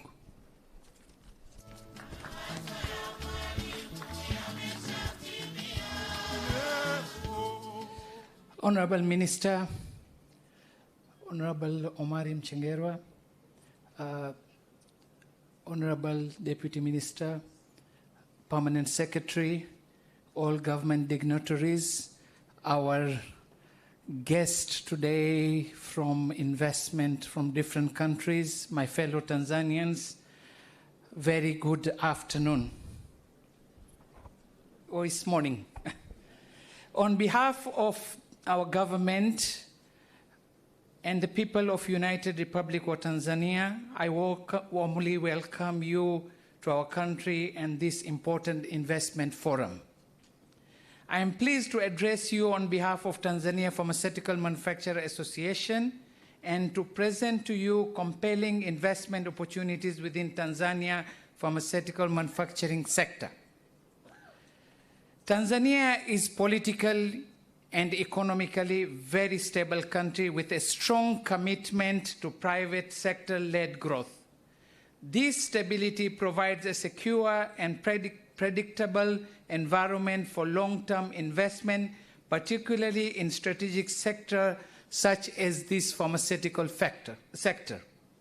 Over the past years, local investors, we have established pharmaceutical manufacturing facilities covering almost all the fields of pharmaceutical, large volume parentals, solid dosages, capsules, liquid formulations, and all of these plants operate to internationally recognized GMP standards, supported by a very robust regulatory framework led by Tanzania Medicine and Medical Device Authority, TMDA. TMDA is a WHO accredited institution, and we are very proud. So we don't compromise on our quality of production in Tanzania in regard to pharmaceutical. In line with our government development agenda, Tanzania aims to increase local manufacturing production of pharmaceutical to over 50% of national demand. And this is driven by our President, Dr. Samia Suluhu Hassan. And today we are very pleased for our minister to be here. He has been in this office less than 100 days, and this agenda has been top in the priority, and we thank our government for this particular step towards enhancing manufacturing facilities in Tanzania for pharmaceutical. To facilitate this goal, the Ministry of Health has established Pharmaceutical Investment Acceleration Task Force. This shows the willingness of the government to resolve all the challenges which we are facing today in this industry.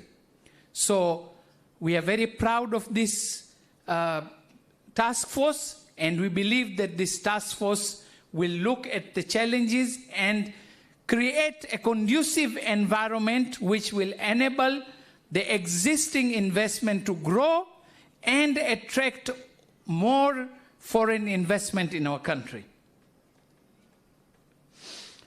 Tanzania also offers a very strong market fundamentals. Our healthcare sector is expanding very rapidly, and the country is increasing, attracting medical tourism. Our health facilities in this country are really accelerating. We have established many healthcare facilities, which now we are targeting to become a hub for medical tourism in the region. So this is a very strong market fundamentals for the pharma industry.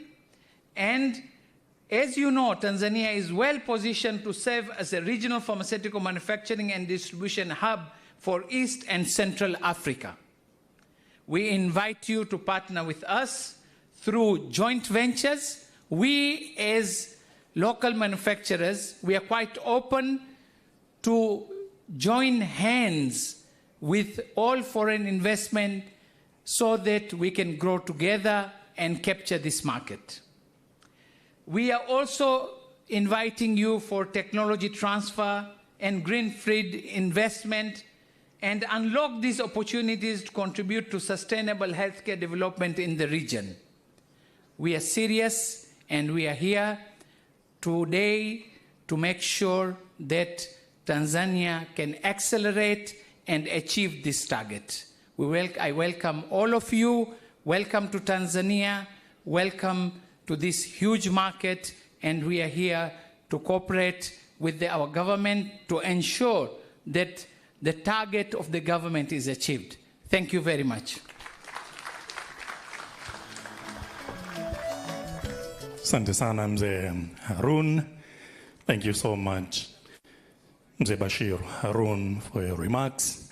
And now, Honorable Minister, allow me to welcome on the podium James Maziku, who is the Director of Investment at the Tanzania Investment and Special Economic Zones Authority, TISEZA, who is coming to bring to you remarks from the TISEZA on behalf of the Director General, Gilead Terry. Karibu sana, James Maziku. Tumpige makofi mengi tafadhali.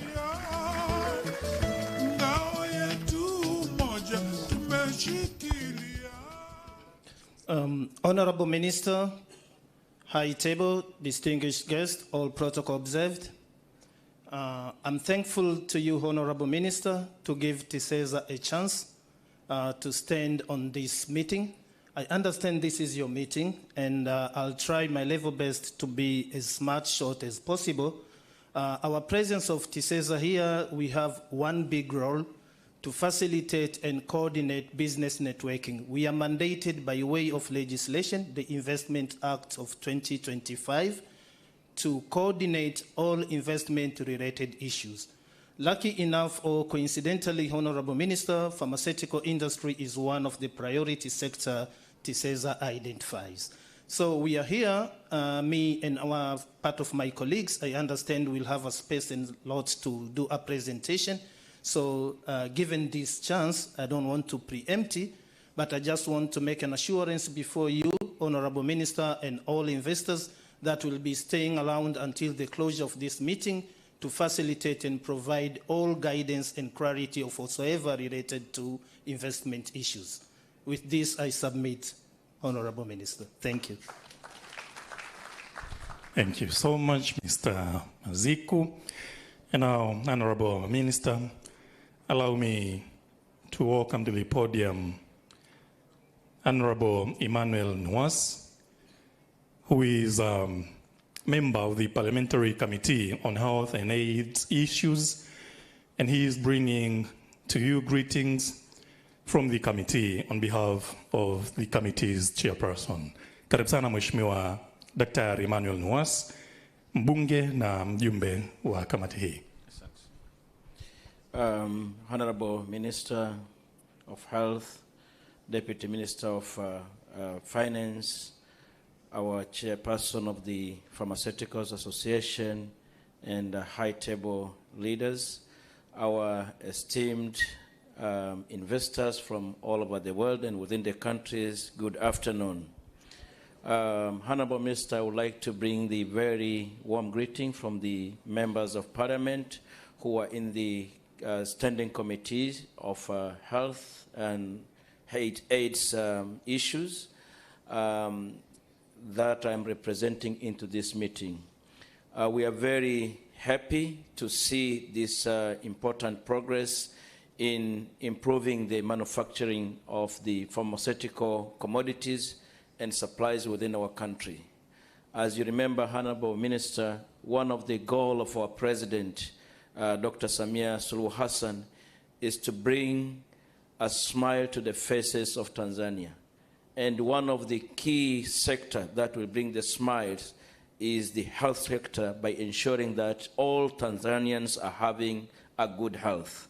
And one of the key important areas is to ensure that we have the key supplies and the drugs within our hospitals, dispensaries, and district hospitals, regional hospitals, and all across to the national hospital. And therefore, this meeting is very important in ensuring the supplies are good in our health facilities, but also ensuring that our health professionals are able to give a good service to our Tanzanian clients within our health system. And therefore, we as the Standing Committee on Health and AIDS Affairs, we are giving a commitment that all the regulatory issues that will be needed to be approved and that you will need our input will be available, and will give the necessary input so that we give a very fair, a very good investments environment to our investors so that we can reach this important goal.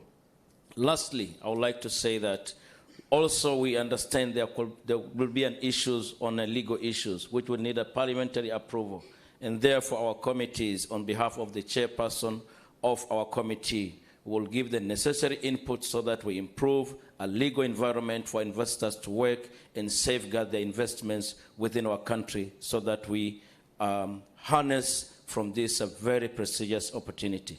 And therefore, Honorable Minister, together with your ministry. We welcome you to our committee whenever you have an issues to present, and we give our commitment to support in realizing this vision of having a very, very good manufacturing industry on pharmaceutical commodities in our country. Thank you, and we are there to support you. Asante sana. Thank you so much, Dr. Emmanuel Nuwas. Mheshimiwa Waziri Dr. Nuwas, huyu yeye ni daktari kabisa wa binadamu, ni tabibu, amehudumu kwa muda mrefu kule Mbulu katika hospitali ya Haydom Lutheran pale na maeneo mengine. Na sasa Mheshimiwa Waziri, ninaomba uridhie tupokee salamu kutoka Wizara ya Fedha na ni zinawasilishwa na Mheshimiwa Naibu Waziri wa Wizara ya Fedha, Mheshimiwa Msham Munde. I now welcome to the podium Honorable Msham Munde, who is the Deputy Minister of Finance, for very brief remarks. Karibu sana, Mheshimiwa.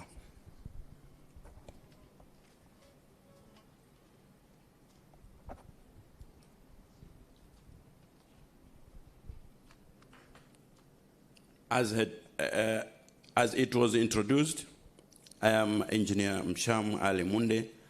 I'm the Deputy Minister of Finance. I'm here to deliver a brief speech that has been given me by the Minister of Finance, Honorable Ambassador Musa Omar Hamis. Honorable Guest of Honor, distinguished investors, development partners, senior government officials, ladies and gentlemen, good afternoon. It is my honor and privilege to address you today on a matter of strategic importance to the government of the United Republic of Tanzania, the development of domestic and regional manufacturing capacity for health-related supplies and the role of public-private partnership, PPP, in realizing this objective. Honorable Guest of Honor, the COVID-19 pandemic and other global disruptions provided a clear lesson to us that health security is inseparable from economic security. Countries that depend heavily on imports for essential medical supplies are vulnerable to external shocks, supply disruptions, and foreign exchange pressures. Tanzania has therefore made a deliberate policy choice to strengthen local production of pharmaceuticals, medical devices, diagnostics, and other health commodities. At the same time, demand for health products is growing rapidly, as you know, both domestically and across the East African and Southern African countries. This presents not only a public health imperative, but also a significant industrial and investment opportunity. I hope this is why you are here. Honorable Guest of Honor, the government recognizes that achieving this ambition requires strong collaboration with the private sector. Public-private partnerships offer a powerful mechanism to mobilize private capital, technology, innovation, and managerial expertise, while ensuring that public interests are safeguarded. Through PPP arrangements, Tanzania is opening opportunities for investors to participate in the following: pharmaceutical and medical device manufacturing facilities, diagnostic laboratory supplies and reagents, shared infrastructures such as quality control laboratories, cold chains, and logistics platforms, and more importantly, technology transfer and contract manufacturing partnerships. To support these opportunities, the government has strengthened the legal and institutional framework for PPPs. As you all know, PPP has been a nightmare for quite a while, and this is why PPP projects are not many. Amendments to the Public-Private Partnership Act in 2023 has enhanced flexibility, transparency, and investor confidence while aligning PPP projects with the incentives available under the Tanzania Investment and Special Economic Zone Act, TISEZA. Honorable guest of honor, we are equally committed to ensuring that Tanzania remains a competitive and attractive investment destination. Investors in health-related manufacturing benefit from a range of fiscal and non-fiscal incentives. As you probably know, that incentives in this sector did not include fiscal areas, including tax reliefs, exemptions on capital goods and raw materials, access to serviced land in special economic zones. Health products also enjoy preferential access to public procurement, providing stable and predictable demand. Beyond the domestic market, Tanzania offers strategic access to regional markets under the East Africa Community and SADC, positioning investors to serve a population of over 400 million people from a stable and well-connected base. This is a very big opportunity to you investors. Honorable guest of honor, our long-term vision is clear. Tanzania aims to become a regional hub for the manufacturing of health-related products, a center of quality production, innovation, and export competitiveness. This vision is anchored in policy consistency, macroeconomic stability, and a firm commitment to public-private collaboration.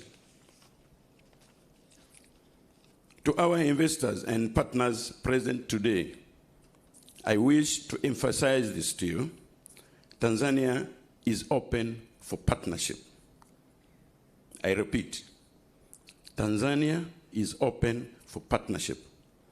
We are ready to engage, to co-design bankable projects, and to work with you through implementation so that together we can build resilient health supply chains, create jobs, transfer technology, and deliver lasting value to our people and the region. Honorable guest of honor and distinguished guests, I thank you for your attention and for your continued confidence in Tanzania. I look forward to fruitful discussions and enduring partnership. Thank you very much.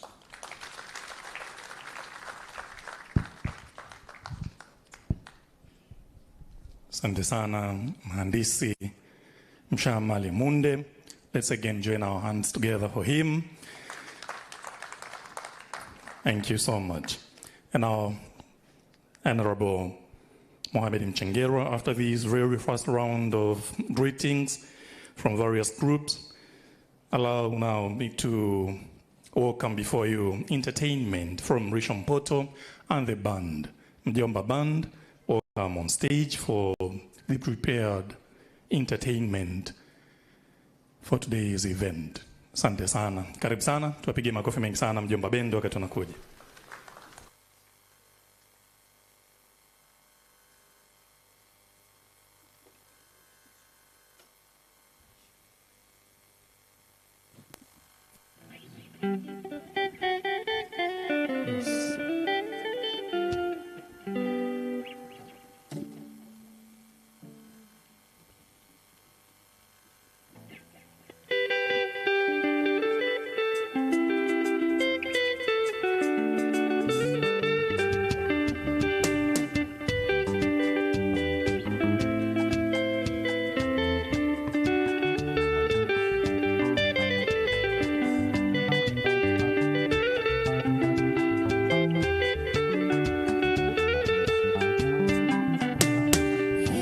Nchi ni ya kwetu, hakuna wa kuijenga bali ni mimi na wewe.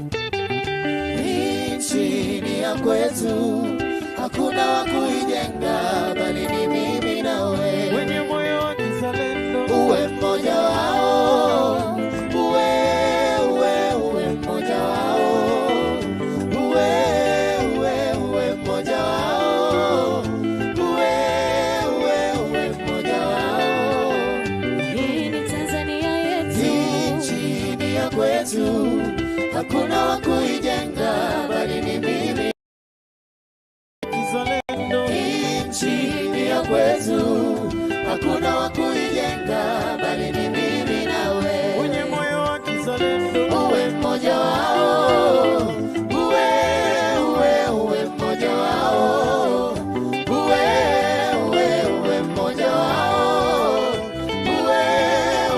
uwe mmoja wao,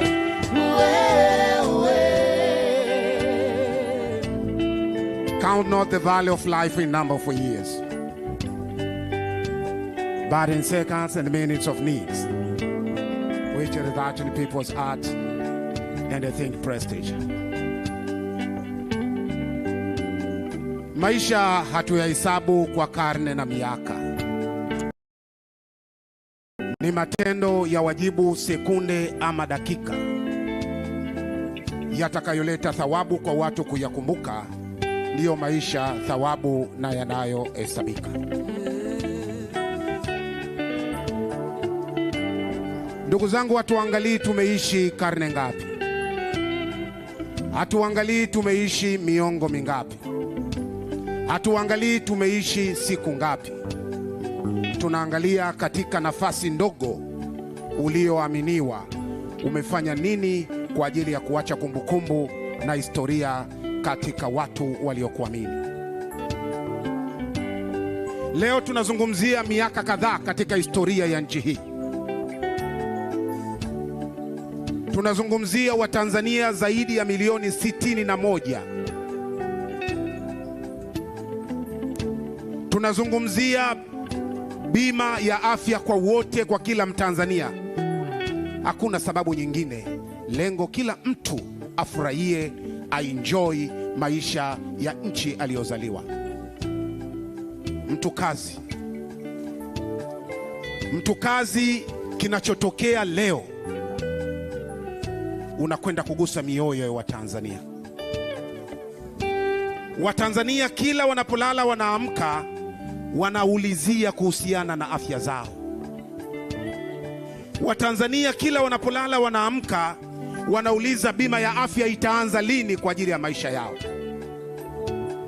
Mtu kazi, forum hii ulioitisha leo, unayokwenda kuifanya leo, inakwenda kuandika historia katika nafasi ulioaminiwa na Mheshimiwa Rais. Naomba tumpigie makofi mengi sana. Mtu kazi, haiwezekani kwa taifa lenye rasilimali zote hizi tuwe na uzalishaji wa dawa kwa kiwango hicho ambacho tumesimuliwa. Mtu kazi, hawa ni wageni wako, hawa ni watu wako, wamekuja kukufuata wewe. Waonyeshe matumaini, wape nafasi, wawekeze, tukanusuru mioyo ya Watanzania. Watanzania wanahitaji bima ya afya kwa wote. Watanzania wanahitaji kuwa na amani ya afya zao. Jambo hili limebebwa, tumeliweka kwenye mikono yako mtu kazi. Mtu kazi, nenda kanusuru wa Tanzania. Mtu kazi, ukienda kwenye kila kona ya nchi hii, watu wanasubiri huruma ya Daktari Samia Suluhu Hassan. Ukienda kwenye kila kona ya nchi hii, watu wanataka kuwa na uhakika wa afya zao, na afya zao ziko kwenye mikono yako. Afya zao ziko kwenye dhamana ulioaminiwa. Mtu kazi, wageni wako ni hawa, zungumza nao, wapewe fursa, tupunguze urasimu. Aingie mlango huu, atoke mlango ule, akiwa na certificate yake, aende akaanzishe kiwanda chake. Tunusuru wa Tanzania, hii nchi ni ya kwetu.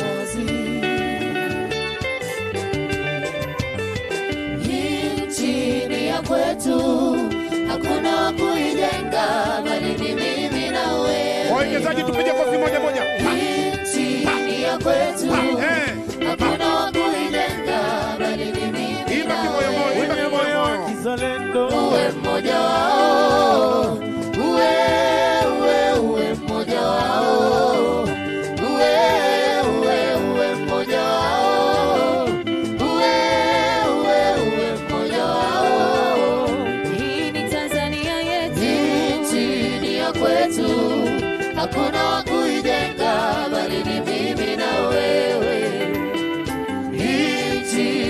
kwetu, hakuna wa kuijenga bali ni mimi na wewe. Mwenye moyo wa kizalendo.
You don't need a second job. You just need to know these AI tools.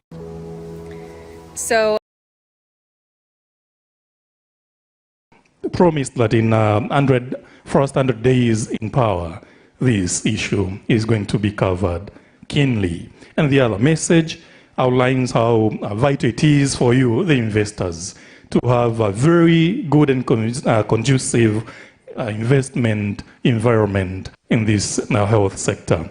So again, let's give a very huge round of applause to Mrisho Mpoto. Na sasa Mheshimiwa Waziri, mara baada ya burudani hiyo na ambayo imetuhitimishia hatua ya kwanza ya salamu kutoka kwa makundi mbalimbali, niruhusu sasa nialike salamu kutoka kwa wizara kwa kifupi kabisa, na salamu ambazo ndizo zitatufungulia njia za wewe kuzungumza na hadhara hii. And now, I cordially welcome to the podium the Permanent Secretary of the Ministry of Health, Dr. Saif Shakalage, who is going to do two things. One, to bring to you a few remarks from the Minister of Health, and the second task is to invite the guest of honor to speak before us today. Let's give a hand of applause to the Permanent Secretary. Karibu sana, Katibu Mkuu. Thank you very much, Honorable Minister Mohamed Omar Mchengerwa, Minister of Health, distinguished guests. I also appreciate and recognize people sitting on the high table, especially the Deputy Minister from Finance, Minister of Finance, representing Minister of Finance. Allow me, before I give my remarks, to give an additional introduction. The World Chief Medical Officer was giving introduction to who is in the room or who have registered. There were a few members that were forgotten, but also let me also appreciate the registration of United Kingdom, members from United Kingdom, but also from Canada, from France, from Pakistan, from Russia, from Latvia, and from Uganda. And we are going to do this as we continue, as people are continuing registering. Ladies and gentlemen, good morning, and once again, you are warmly welcome to Tanzania, but most important, welcome to this Tanzania Pharmaceutical Production Investments Forum. Honorable Minister, Honorable Minister, health is one of the key variables in the equation of economic development. Health. If any country to develop economically, you need a healthy population. If you have a healthy population, then people will engage into different economic activities, and in turn, the country develop economically. And we do understand for the country to have a healthy population, and then there is a primary prevention where the sector of health, making sure people, they don't get illness. But also it is our mandated to make sure that when people get ill, there is a medication to treat the people so they could come to the population, then they can continue with their economic activities. And this forum now is where is the key, making sure that there are medicines, there are medical equipment that when people get sick, they will be treated and they will go back to their economic activities. Realizing that the government of Tanzania, under the leadership of Her Excellency Dr. Samia Suluhu Hassan, who has heavily invested in the health sector, realized the importance of achieving self-sufficient, in terms of pharmaceutical production in all aspects. We are talking medicine, but we are talking some of the devices that are also being used. Hence, the government of Tanzania has always encouraged the investment from both local and also from the international investors. And this is why we have been called upon this forum, where Honorable Mohamed Omar Mchengerwa has called this forum, just to assure that the investment in our country, but also to continue showing that the government is willing and is ready to attract and give all the support to the investors. Honorable Minister, you on 23rd of December last year, 2025, you have formed and launched the pharmaceutical investment that is aiming to facilitate and accelerate. This was a task force that you formed on 23rd of December last year. And the objective of that task force, you really wanted to facilitate and accelerate the process of the investment in our country. But also, Honorable Minister, in that regard,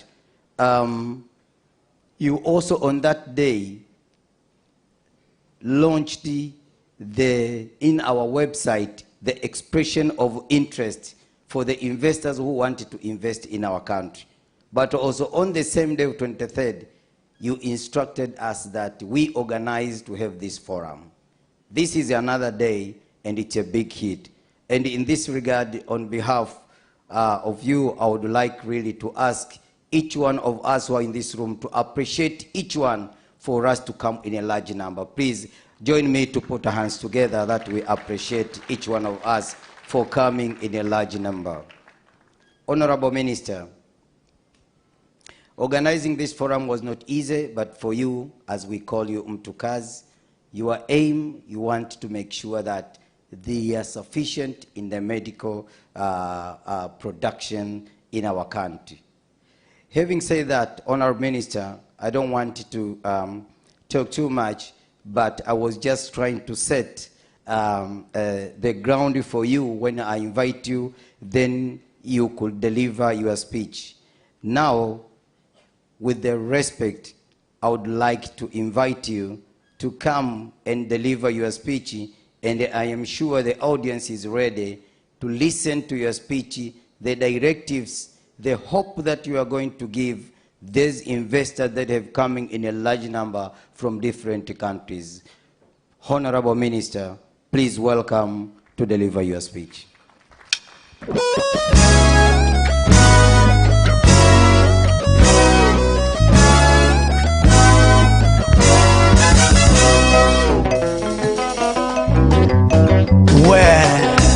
Medulo ya kale Barnaba Classic Utalibene Yezaman. If you can't balance on one foot for 30 seconds, I beg you to try this. You don't need to train harder. You need 7 minutes that count. Follow this 7 minutes of Tai Chi every morning, all the way for 1 month. In 1 week, you'll feel better. In 2 weeks, you'll look better. In 1 month, your wife won't believe your results. Here's a printable Tai Chi workout plan.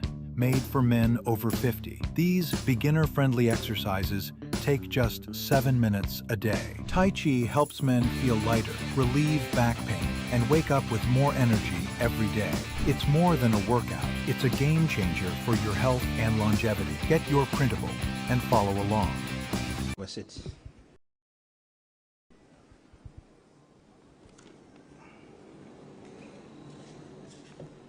Honorable Muda, Deputy Minister of Finance, on behalf of Minister of Finance, Dr. Emmanuel Nuaz, Member of the Parliament representing Parliamentary Standing Committee on Health Issues, Dr. Saif Shekilagi, Permanent Secretary, Minister of Health, Bashiru Harun, Chairman of Tanzania Pharmaceutical Manufacturer Association in the country, Dr. Grace, Chief Medical Officer, members of the Pharmaceutical Investment Acceleration Task Force, prospective investors, and local pharmaceutical manufacturers, distinguished guests, media, ladies and gentlemen. I recognize as well the presence of Wanawake na Samia. I've heard they're here as well. Thank you very much. Good afternoon. Allow me to begin by thanking Almighty God for granting us this opportunity to gather here today in good faith, in good health. I also sincerely thank our Excellency Dr. Samia Suluhu Hassan, the President of the United Republic of Tanzania, for entrusting me with the responsibility of saving. For this sector is bold, strategic, and long-term, particularly in the area of pharmaceutical production, which she rightly views as a cornerstone of health security, industrial economic growth, and national dignity. Honorable guests, distinguished investors, ladies and gentlemen, I warmly welcome you to this strategic forum. Your presence here is not incidental. It is a clear demonstration of our shared commitment to building a strong, competitive, and self-reliant pharmaceutical sector. It shows your readiness to join the President's vision of transforming Tanzania toward pharmaceutical regional manufacturing hub. The government recognizes pharmaceutical and health product manufacturers as strategic partners in safeguarding the health of Tanzanians and our national journey toward self-reliance, regional and global competitiveness. I clearly understand that national health security cannot be built on dependence in imported medicines alone. It must be built by encouraging local investments, strengthening the capacity of our industries, and fully integrating them into regional and global value chains. Honorable guests, distinguished investors, ladies and gentlemen, we have convened today with a specific purpose to create an open, honest, and practical dialogue between the government and investors to showcase pharmaceutical manufacturing investment opportunities in our country, highlight government incentives, regulatory pathways, and support mechanisms, and facilitate networking between investors, manufacturers, government, regulators, and development partners.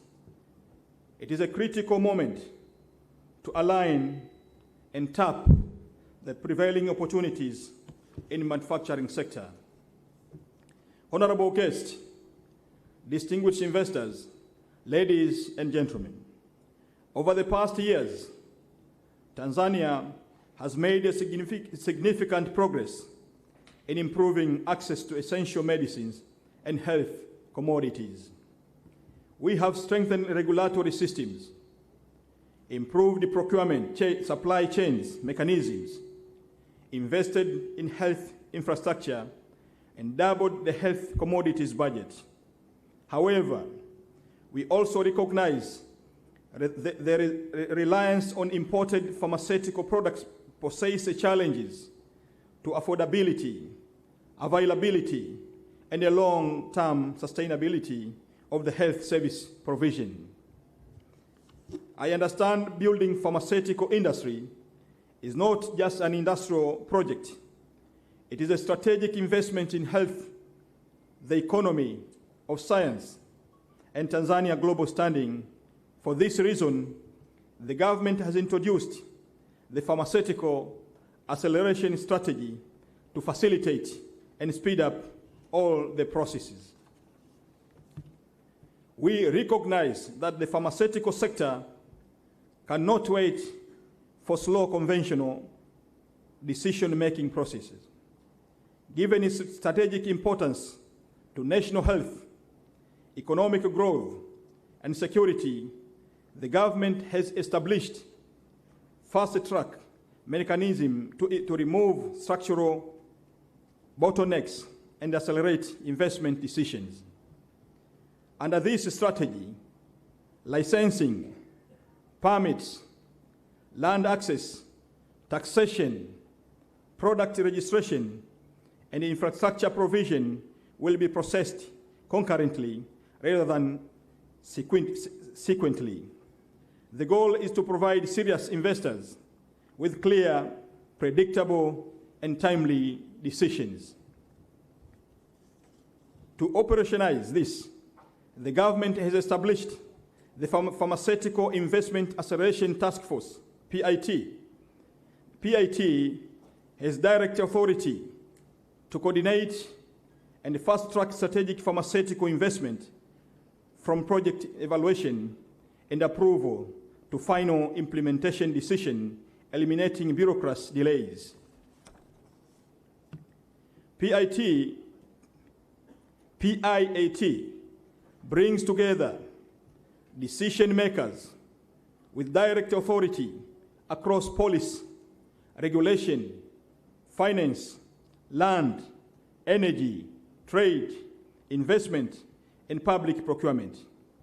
This ensures that the decisions are made decisively at one table with a unified national perspective. Through PIAT, Tanzania is creating a strategic window for pharmaceutical investors through transparent, time-bound, and result-oriented.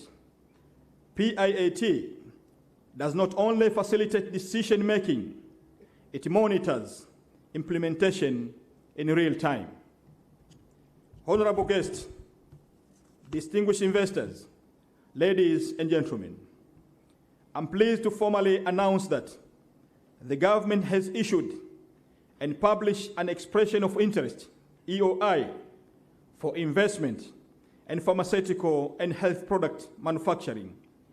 The EOI aims at attract local and international investors, facilitate partnership between local manufacturers and global partners, mobilize capital, technology, and markets, and accelerate attainment of international standards, especially GMP and WHO PQ. The deadline for submission is March 2nd, 2026, underscoring our commitment to speed and take decisive action. Honorable guests, distinguished investors, ladies and gentlemen, allow me to outline the key national objective guiding the development of pharmaceutical manufacturing in our country. First, to build national health sovereignty and security. A country that produces its own medicine is better positioned to protect its citizens during health emergencies, natural disasters, or global supply chain disruptions.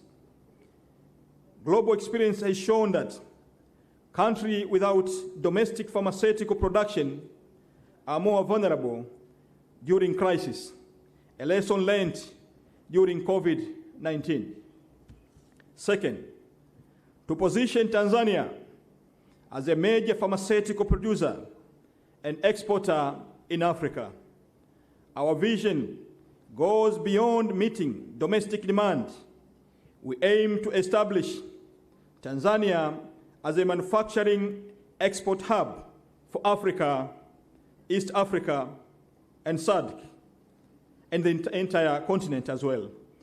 This will place Tanzania firmly on the global map as a contributor to regional and international health security. Third, to promote the production of modern, next-generation medicines, advanced generics, is not a matter of preference. It is a matter of necessity. The reality is that many medicines available in African markets are based on outdated technologies that have long suppressed in developed countries.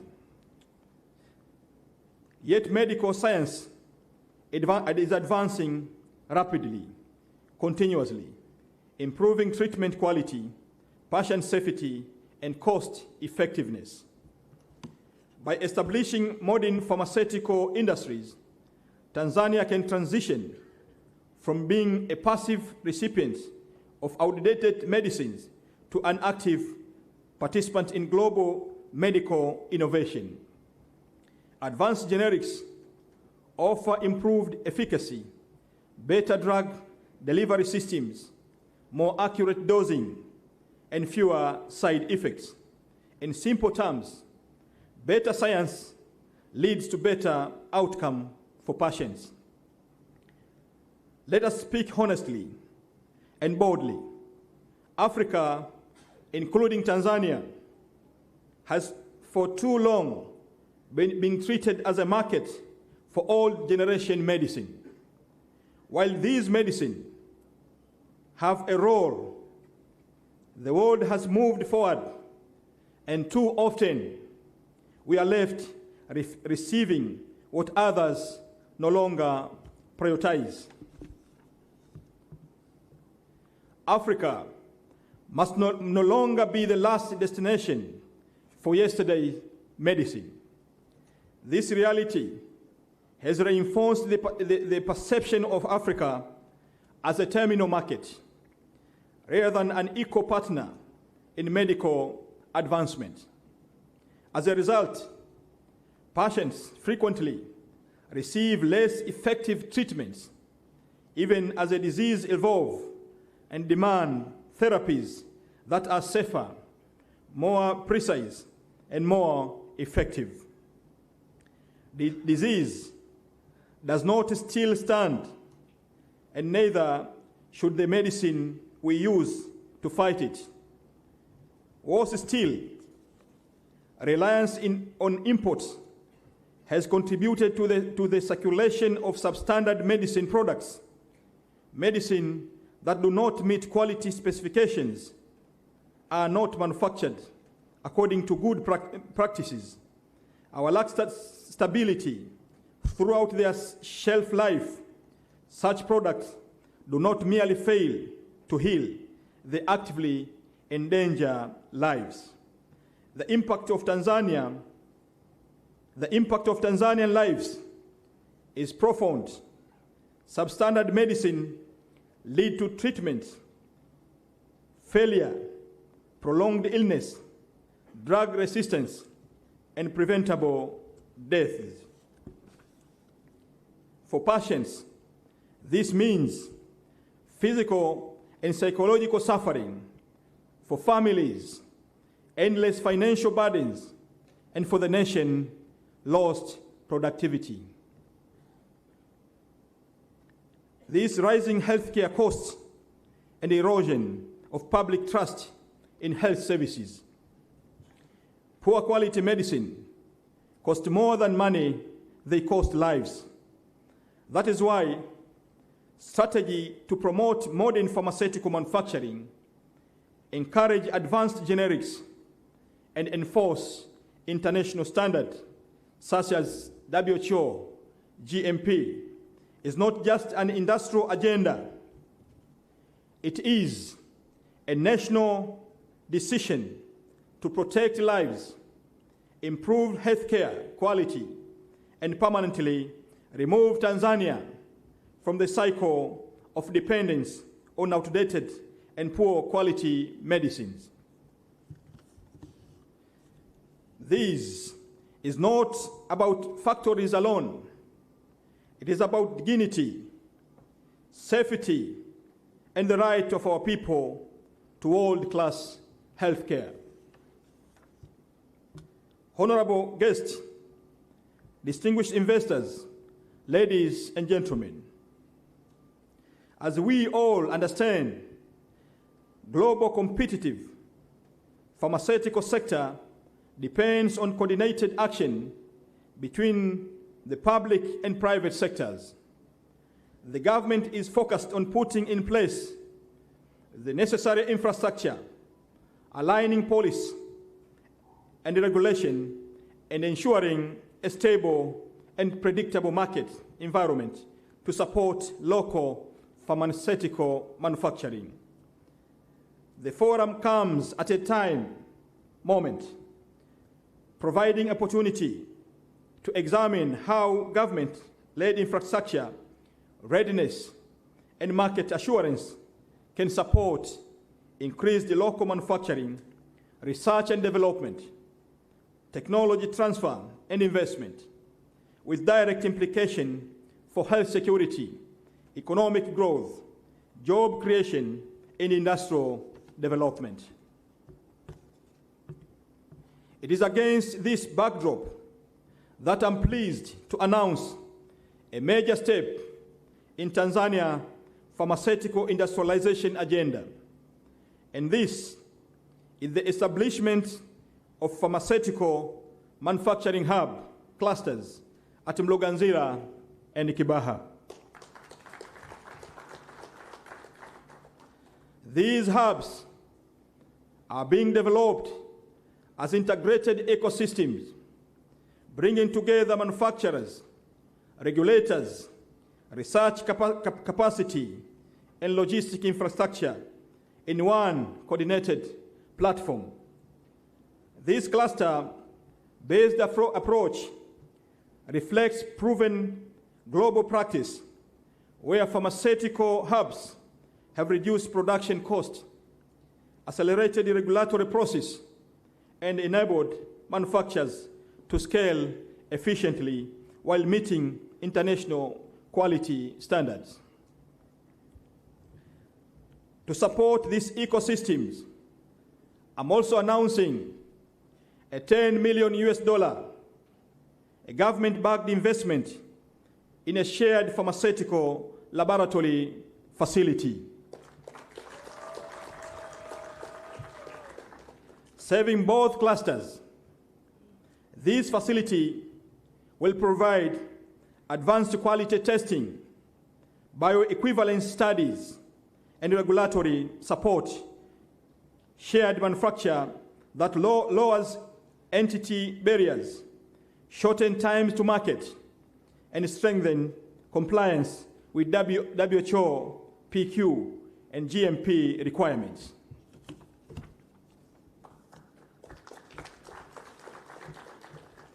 Alongside infrastructure investment, the government is also committing to a clear policy framework for market protection. For investors, let me be clear on policy protection.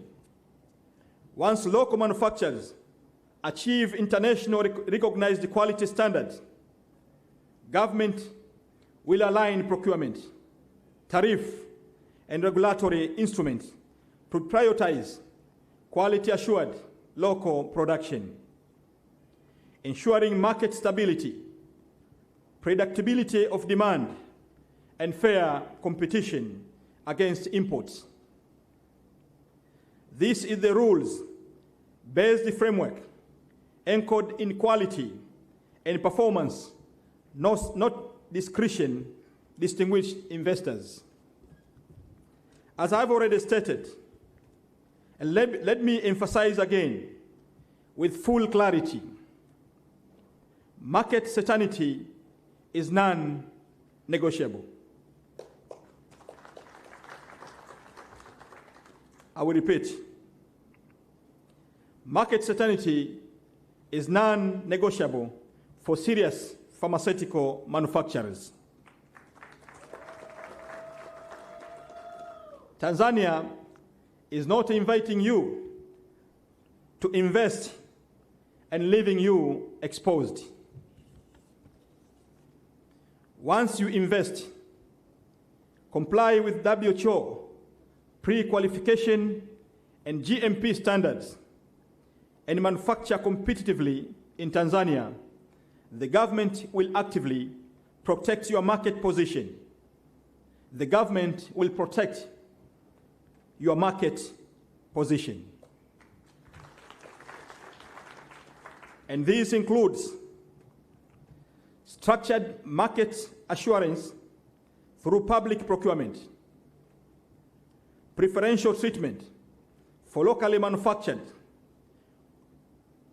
quality compliant products, fiscal and tariff instruments to prevent unfair import competition, regulatory enforcement against substandard and dumping practices. Allow me to state this point with absolute clarity. No investor will be asked to build factories in Tanzania only to be frustrated by unfair imports. That era is over.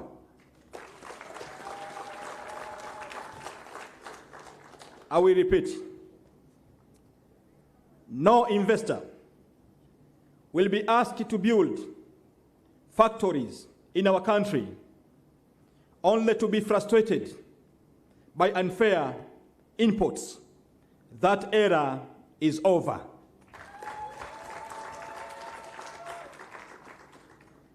And further, we will use all lawful power of the state, police, regulation, procurement, and taxation to protect serious pharmaceutical investments.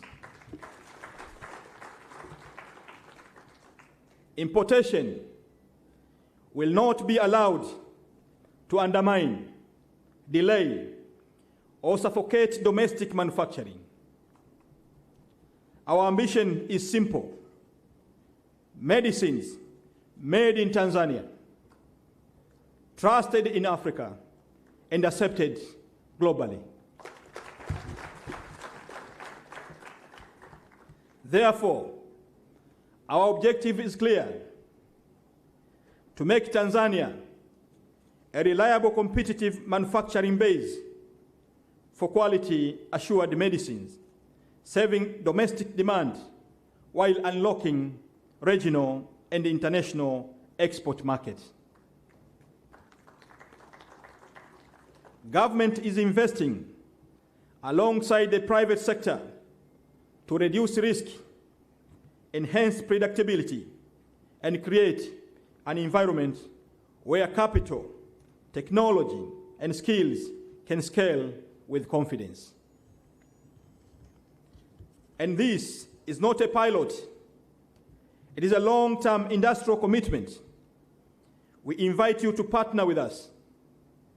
We invite you to partner with us in building pharmaceutical manufacturing ecosystem that is commercially viable, globally compliant, and strategically positioned for Africa's growing health market. Honorable guests, distinguished investors, ladies and gentlemen,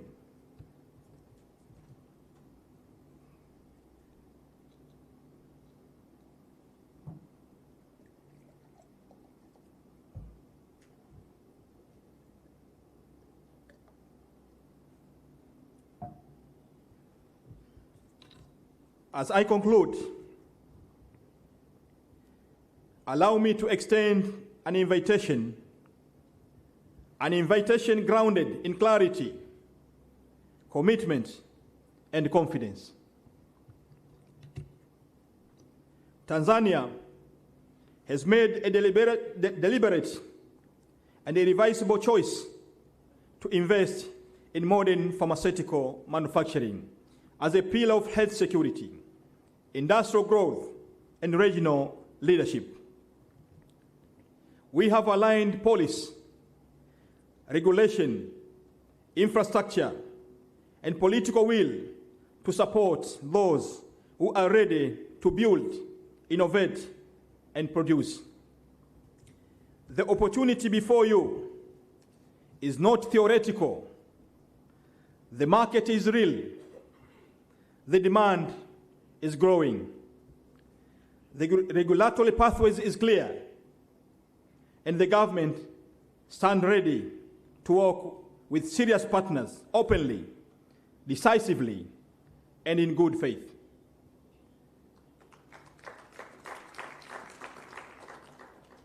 This is an invitation to invest not only in factories, but in system that values quality, certainty, and a long-term partnership.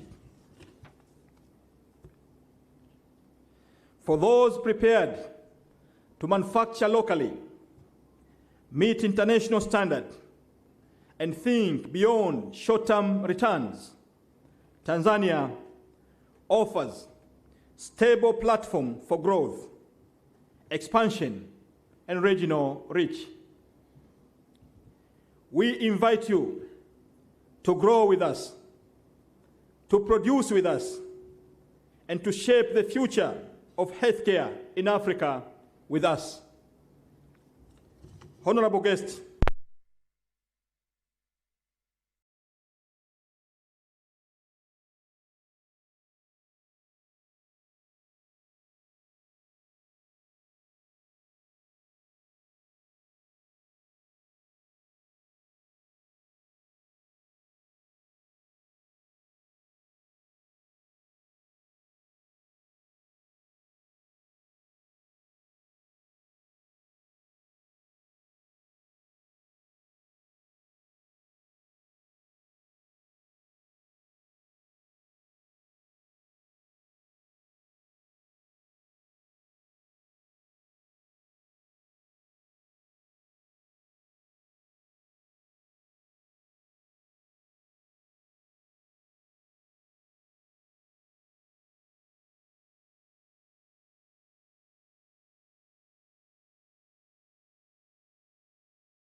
Na nakushukuru kwa kunikaribisha. Thank you for having me.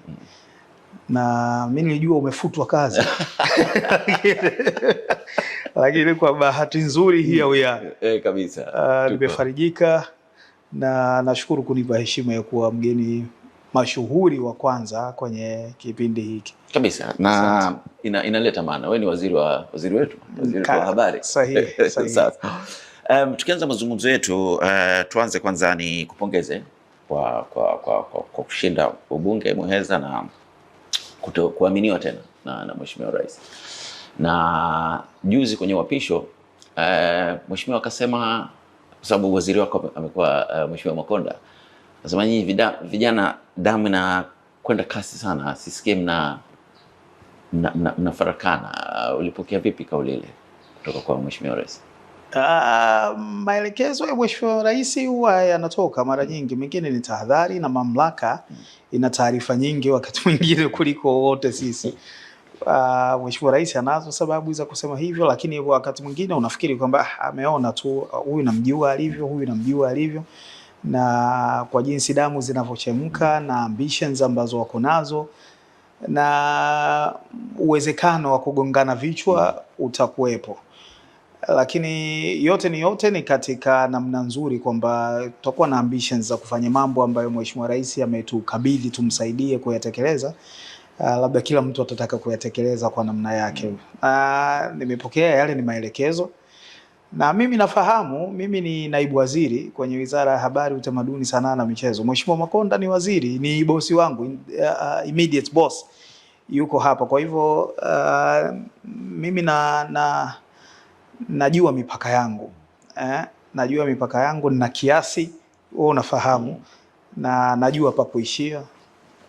Na bosi wangu ataendelea hapo. Sidhani kama Mheshimiwa Rais awe na amani tu, hakutakuwa na shida yote. Sasa baada ya pale mlikana na Mheshimiwa Makonda mkasema tunasongaje mbele hapa bila, kwa sababu ni wizara kubwa. Yes.